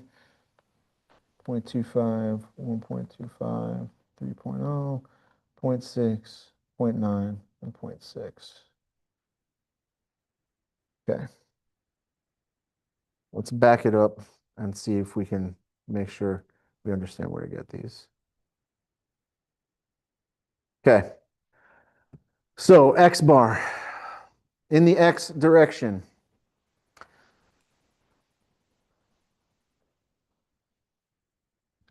My triangle. I want the distance from the Y to the central point. So best I can. There we go. So we want to go from this back line to here. And we know it's a triangle, so it has to be 1/3 from the thick end, right? Okay. So that's 1.5 meters, right? So a third of 1.5 should be 0.5, but it's also offset 0.5, which is where we get our 1, right? Does that make sense? Does everybody see that for the triangle? Okay. If we're going from the x-axis, this is going to be halfway, right? From the x-axis, so the y direction. That's half of that thickness, right? If we were to look at it just from the top down, that would look like a rectangle to us, right? And so halfway across the thickness is where the centroid of that volume is going to be. Does that make sense? For the y direction. Okay. How far up do we go? Right, this is 1.8 meters tall. Okay, that's a third of the way up from the bottom because that's the fat end. So 1.8 divided by 3 should be 0.6. That's why we have this whole row here, right? Everybody see where we got these from. These are all in meters. I don't want to get myself into trouble with me, so put my units in. My table has the units at the top, which is valid. So is everybody comfortable with how we found that? It's the same way that we did it for finding the centroid of our distributed loads, right? We kind of looked it up. Well, in this case, we're all comfortable with triangles at this point, right? Okay, so if I'm looking at B, where's the centroid of B? Should hopefully be dead center because it's a rectangle, right? And why? Because there's symmetry. There's symmetry about X, Y, and Z axes, right? So it should be dead in, and if it's dead in the center, that's going to be, this has a thickness in the X direction of 0.5. So we get our 0.25 meters. This in the Y direction is 2.5 meters, right? Because it's 2 meters to there plus the half all the way back. That's our 1.25. And then the height, this is 1.8. Half of 1.8 is 0.9. And this is where we get the difference now, right? Is in C, is in these X bar, Y bar, and Z bar. Because now we expect that this is 0.5, but it's also 2.5 meters. Well, let's start with the X. In this thickness, it's 0.5. Half of 0.5 is there. In the Y direction, this is 2.5 offset plus 0.5 for being a third into the object, right? So remember, we're always measuring from our axes, right? Do you have to measure from your axes? No, but everything has to be measured from the same place. You can also get a negative area, right? Because remember, we're talking about coordinates on the whole. So if our z-axis was located in the dead center here, these are going to be negative, anything to the left, right? And that would make sense because that's going to shift where our center of gravity is in space. We're trying to find the coordinates based off of some axis, right? And then this is going to be a third up, right? So that's where 0.6 comes from. Does everybody see where those numbers came from? Is everybody okay with how those numbers got there? Does anybody have any questions about those numbers? Numbers. All right. I'm getting I'm getting some thumbs ups. That's good. Again, I think this is a definite gear shift from what we were doing last week and really the last 6 weeks to this, right? Hopefully you guys are following here. All right, so I'm going to clear these. We're going to go back to our table. So I've got all these The next three sets is just us multiplying the two numbers together, right? So I multiplied 0.67 times 1, 0.675 times 0.25, and 0.675 by zero point 0.6. Doing this in Excel makes it really easy when you're doing homeworks and things. Go on.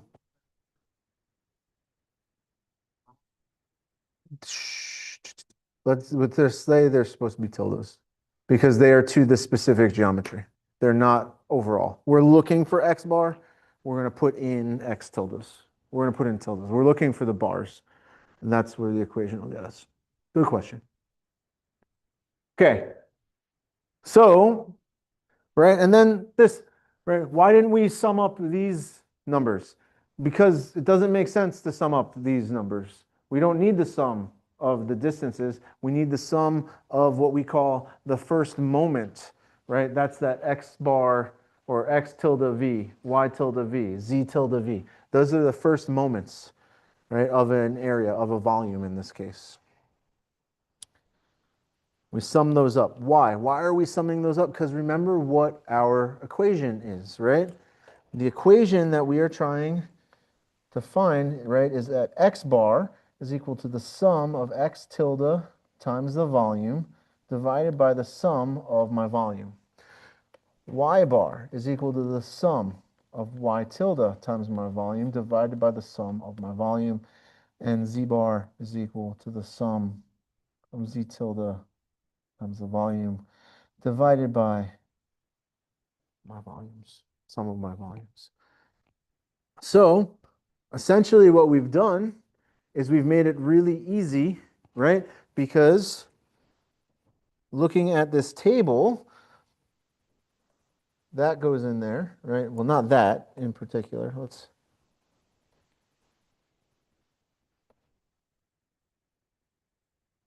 This goes here, and this goes here, right? I have already created these numbers, right? This goes here. It uses the same 3.6 in the base, right? These all go there. This is super confusing now because I have too many arrows, but you get the point, right? The point is that the table is here to make sure that we have everything that we need to just plug it right into the equation and then magically, and by not really by magic, but just get the answers, right? So then we crunch, right? And so we take just the bottom. This is just the summary of my table, right? Just the numbers that I need. So let's go through it. For X bar, Y bar, and Z bar, right? So I put in the sum of X tilde V, right? Divided by 3.6. Everything's divided by 3.6. The total volume of the thing is always the total volume of the thing. Dr. D, 2025. Okay?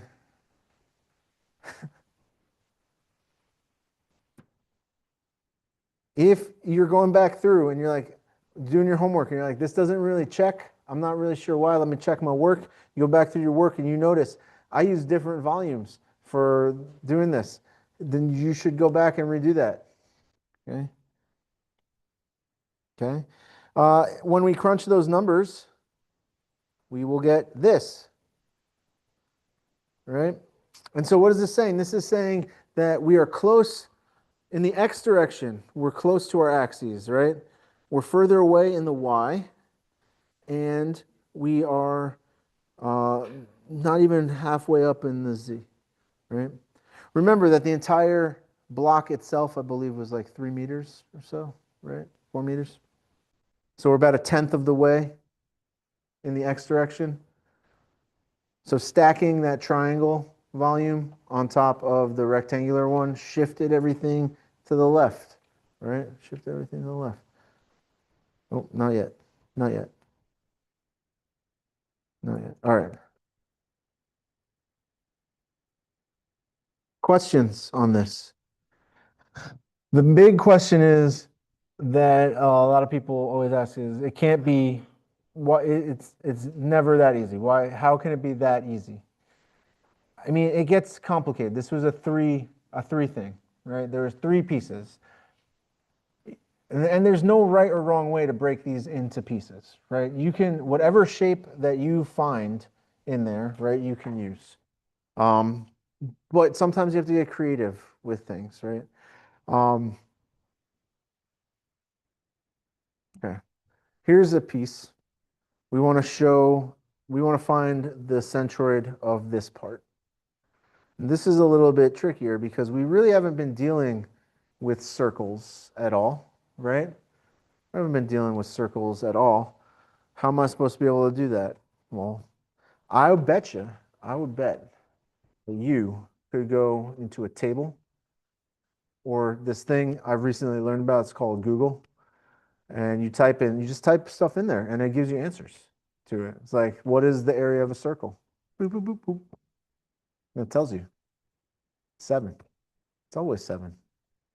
Don't write that down, please. All right, so clearly this is already set up for us in terms of look at this. I've got A, B, C, and D. All right. In real world, nobody's going to tell you what those pieces look like or what they're supposed to be, right? And so really, if you wanted to get real crazy with it, which I don't recommend, but maybe, you know, maybe you wanted to start with this, right? And you're like, oh, well, I'm going to start with this block. So this is A, and then I'm going to cut out this triangle, right? And so you could do the negative of it, right? You could cut out those pieces. I wouldn't recommend it, but you can do it. There's multiple ways to attack these problems, right? But the very first thing that we need to do for all of these, and what I would recommend is, right, we want the centroid. This is an area, right? This is an area. So centroid of an area, I would always start with writing down our equation, right? So if I want x bar, that's going to be the sum of x tilde times my area divided by the sum of my areas. And y bar is going to be equal to the sum of y tilde times my area divided by the sum of my areas. All right? We have 4 distinct shapes. We're going to need 4 distinct areas. So my next stop here, right? So if we were going to make our table, right? If we were going to make our table, I would probably start with areas in the left. Then I would find my x tilde and my y tilde. Then I would find x tilde times a, y tilde times a, and then I would calculate what x bar is because I have everything else that I need, right? It becomes plug and chug. Does that make sense? Is everybody cool with that explanation? Because I'm just trying to contextualize it. Oh. Notice down here, right, our x and our y, right? We define the center of this coordinate system at the center of that circle, right? So there's going to be some interesting, you're going to find some interesting things in a second. Okay. So let's go through this and we'll look at it for right now. So, all right, what's the area of A? If we're going to use a triangle, right? To me, I look at this, it looks very, to me, I would definitely break this up the way that the book has, right? I'd use a triangle at A, I'd use a square at B, I'd use a quarter circle at C, and I would use a semicircle at D. That is what I would do, okay? You guys don't have to do it that way. If you see other shapes, that's fine. You can do it however you like, but that's what makes sense to me. So if we're using a triangle at A, what is the area of that triangle? It should be 1/2 times 3 times 3 or 4.5 square inches. Yeah. Right. Does everybody see why it's 3 by 3? Right? Because the radius of our quarter circle is 3 inches, it has to be 3 inches tall. Right? Has to be. All right, so what's the area of B?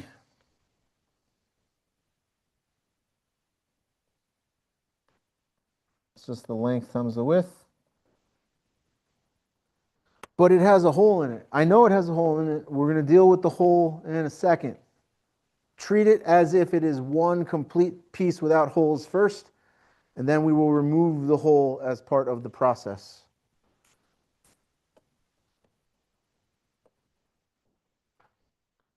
What about the area of C? What's the area of a quarter circle? Well, what's the area of a circle? Pi r squared. So if I have a quarter of a circle, it should be 1/4 of pi times r squared, which is 3 squared. Um, that one I'm not going to know off the top of my head.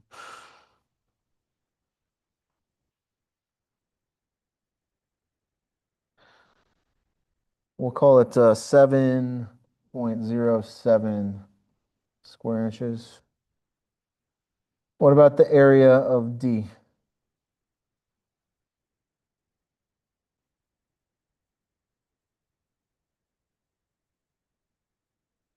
Half pi r squared, which is like 1.5.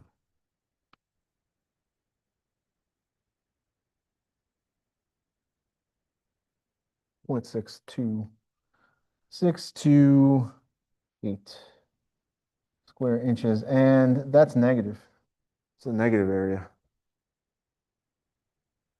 We're going to call that a negative area because it is a cut, and we we have to remove it. And notice if we had a full area and then we remove that, it's the same as trying to take into account the negative portion when, and much easier than trying to figure out, well, okay, that's really a square area minus a quarter circle, right? I mean, you could do it. You do it all in once, and you do one-stop shopping on it, but why? Okay, so we have our areas.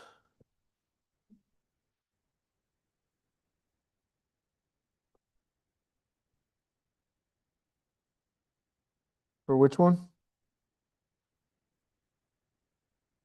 Half pi r squared. Yeah, the one, right? One is, oh, I used 0.2, sorry. For some reason, my finger hit 0.2. Yeah, it's 1.57. I use 20% of pi because my fingers are fat.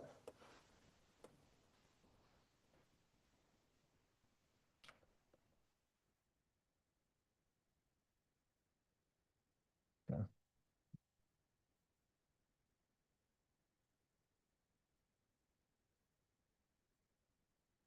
Good catch, sorry. Still negative though. There we go. We would have gotten there eventually. Let's set up like our x. Let's look at this really quick. And so for A, I want my x and my y, right? So what is x tilde for A?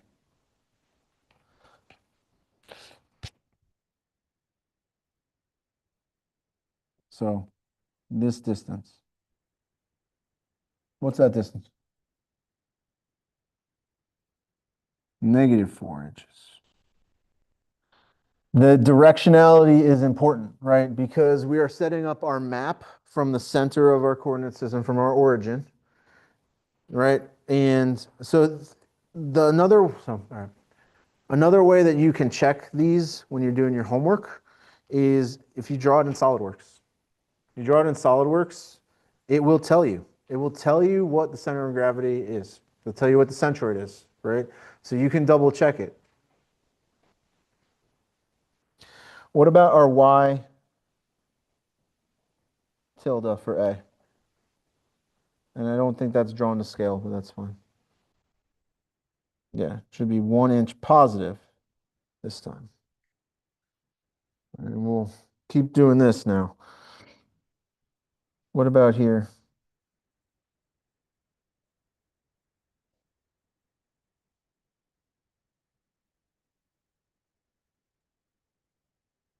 Yeah, I would hope that it's -1.5 inches and 1.5 inches.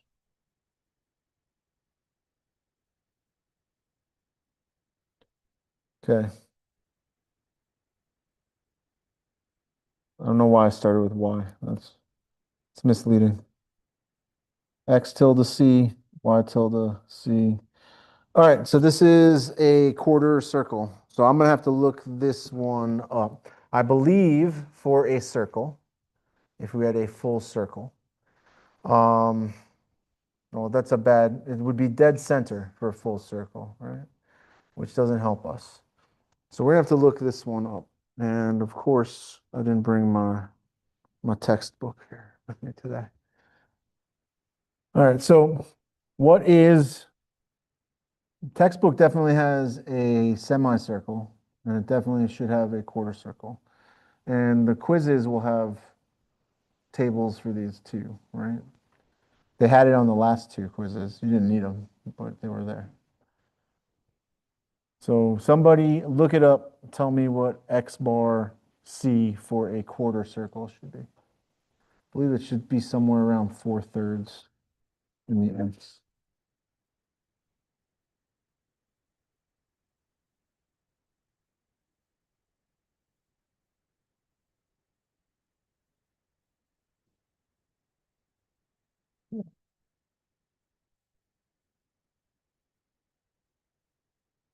What about in the Y direction?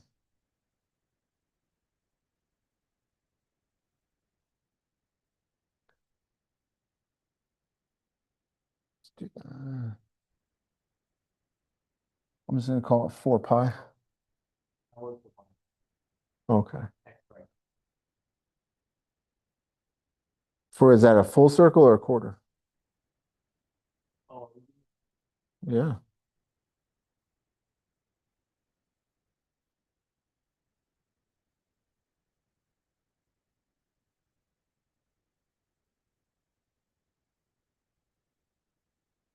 4r divided by 3 pi like that. And it should be the same. 4/3 r over pi. Um, since r is 3, it's just 4 divided by pi.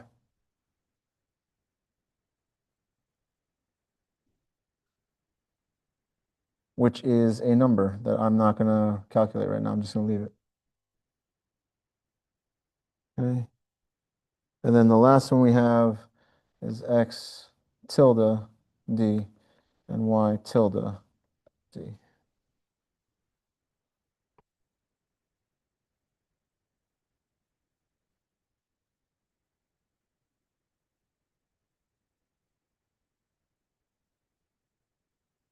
So for a semicircle, what are we looking at?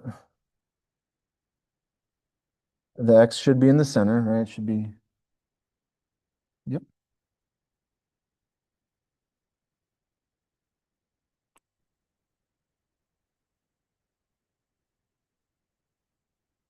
That's right. It is 1, sorry. So it's 4/3 in this case.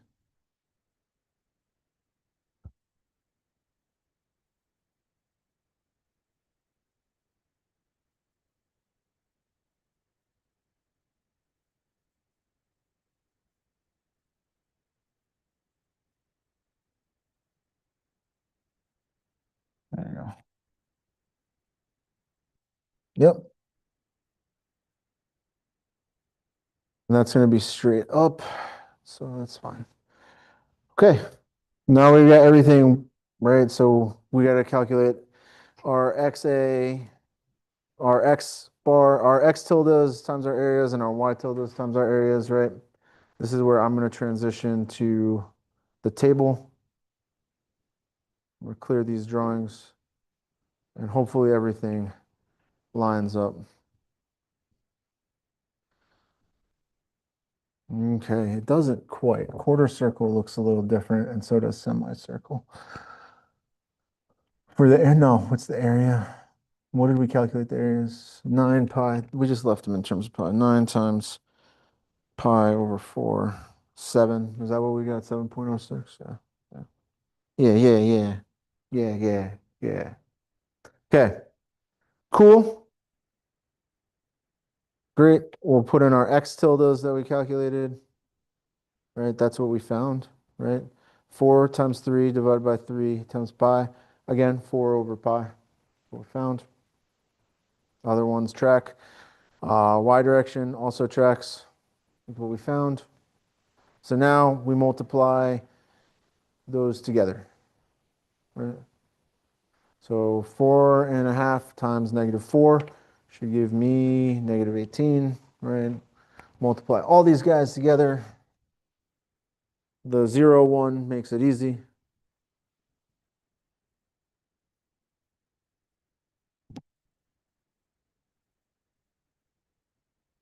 Multiply everything else together. We get this. Notice that we keep the negative sign in when we're calculating these moments, right? The first moments of the area is what they are called. X tilde times A, X tilde, Y tilde times A. The signs are really important, right? They're going to inform us as to how this is skewed. Based on what this looks like, right, we're going to come back here. Where would you guys think the centroid is for something that looks like this? Just in general. Don't have to give me an exact location. Somewhere in B. Negative in the X, positive in the Y, probably, right? Probably looking at left half, for sure.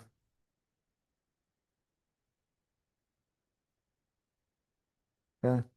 We sum it up, right? Add those areas together. You get 19 square inches. You don't add the next two lines together. I mean, you could, but you're not going to use it for anything. It doesn't matter. You add your X tilde A's together, you get -22.5. And if you add your Y tilde A's, you get 26.33. And now we plug those in to our equations, right?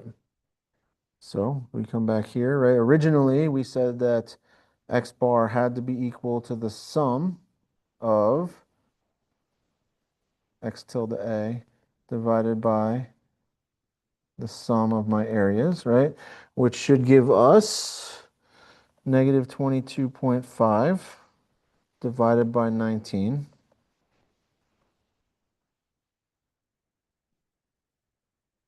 -1.18 inches, which makes sense, right?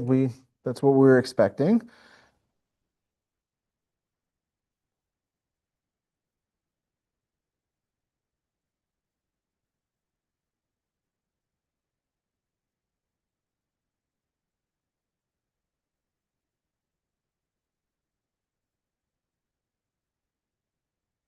And there's our XY pair for our centroid. That centroid of the area.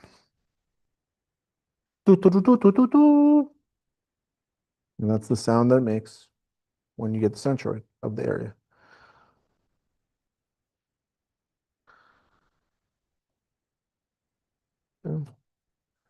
Let's double check our math here. So there's our table. Okay, hey, all right.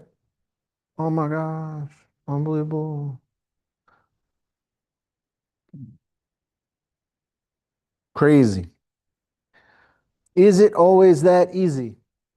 Yes, 100%. Don't overcomplicate it. C shape, right? Area, C shape, find volume or area, right? All that stuff. What if I wanted to find the center of gravity? Well, then you need to know the weight of all of the shapes. And you do the same thing. You just tabulate the weights, the distances, and then you do this, right? The only thing that is changing is the variable, right? The information that you have. Now, fun thing, fun twist. Find the centroid of the volume. Okay. Now you're then asked to find the centroid, or you find the centroid of the volume, and then I say, okay, convert that to center of mass. Given that this is completely made of steel and the steel has a density of X. Okay, you can do that. Density is equal to mass divided by volume. So volume has to be equal to, mass has to be equal to density divided by the volume.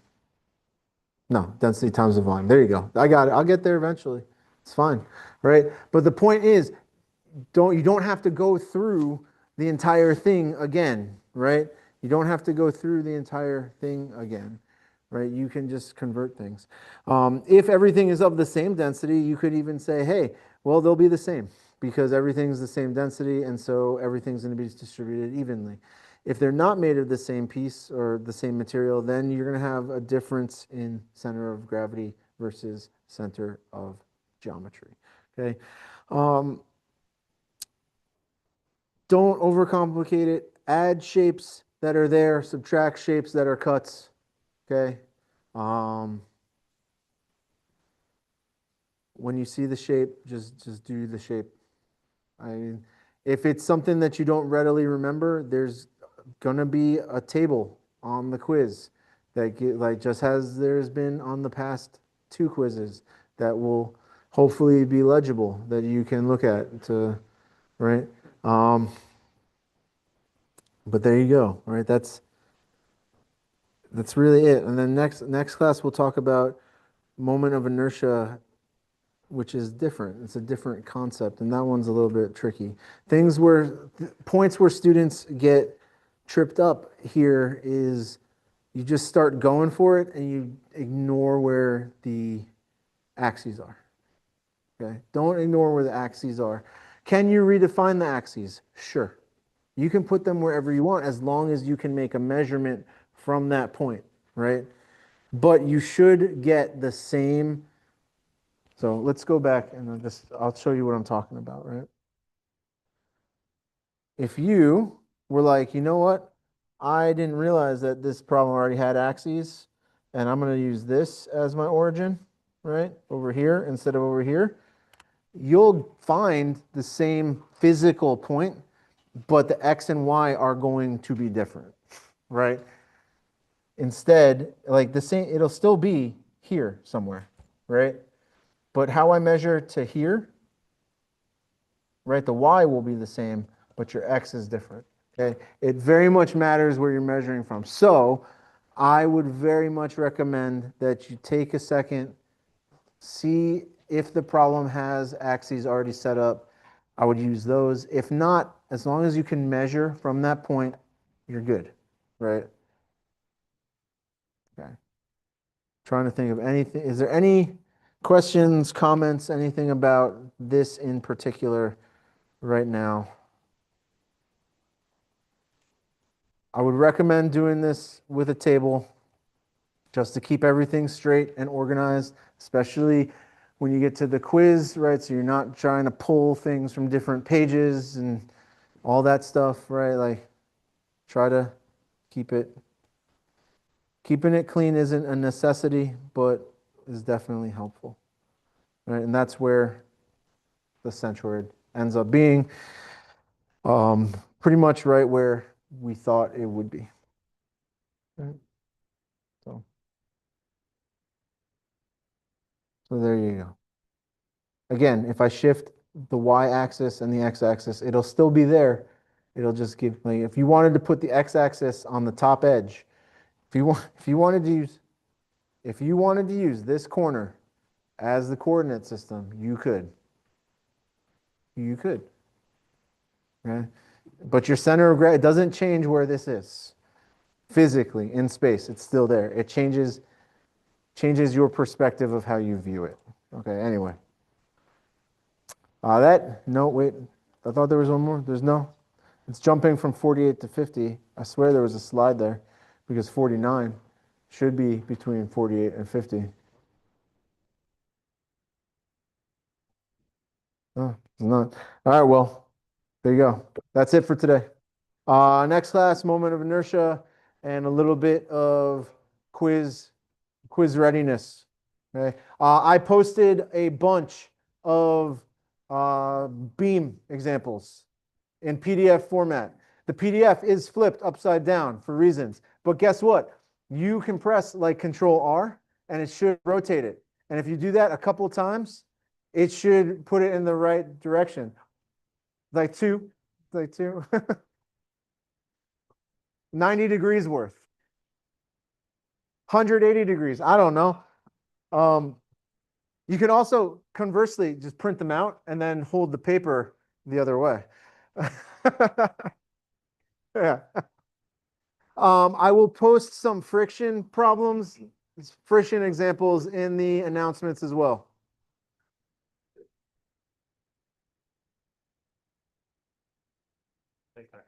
Take it easy.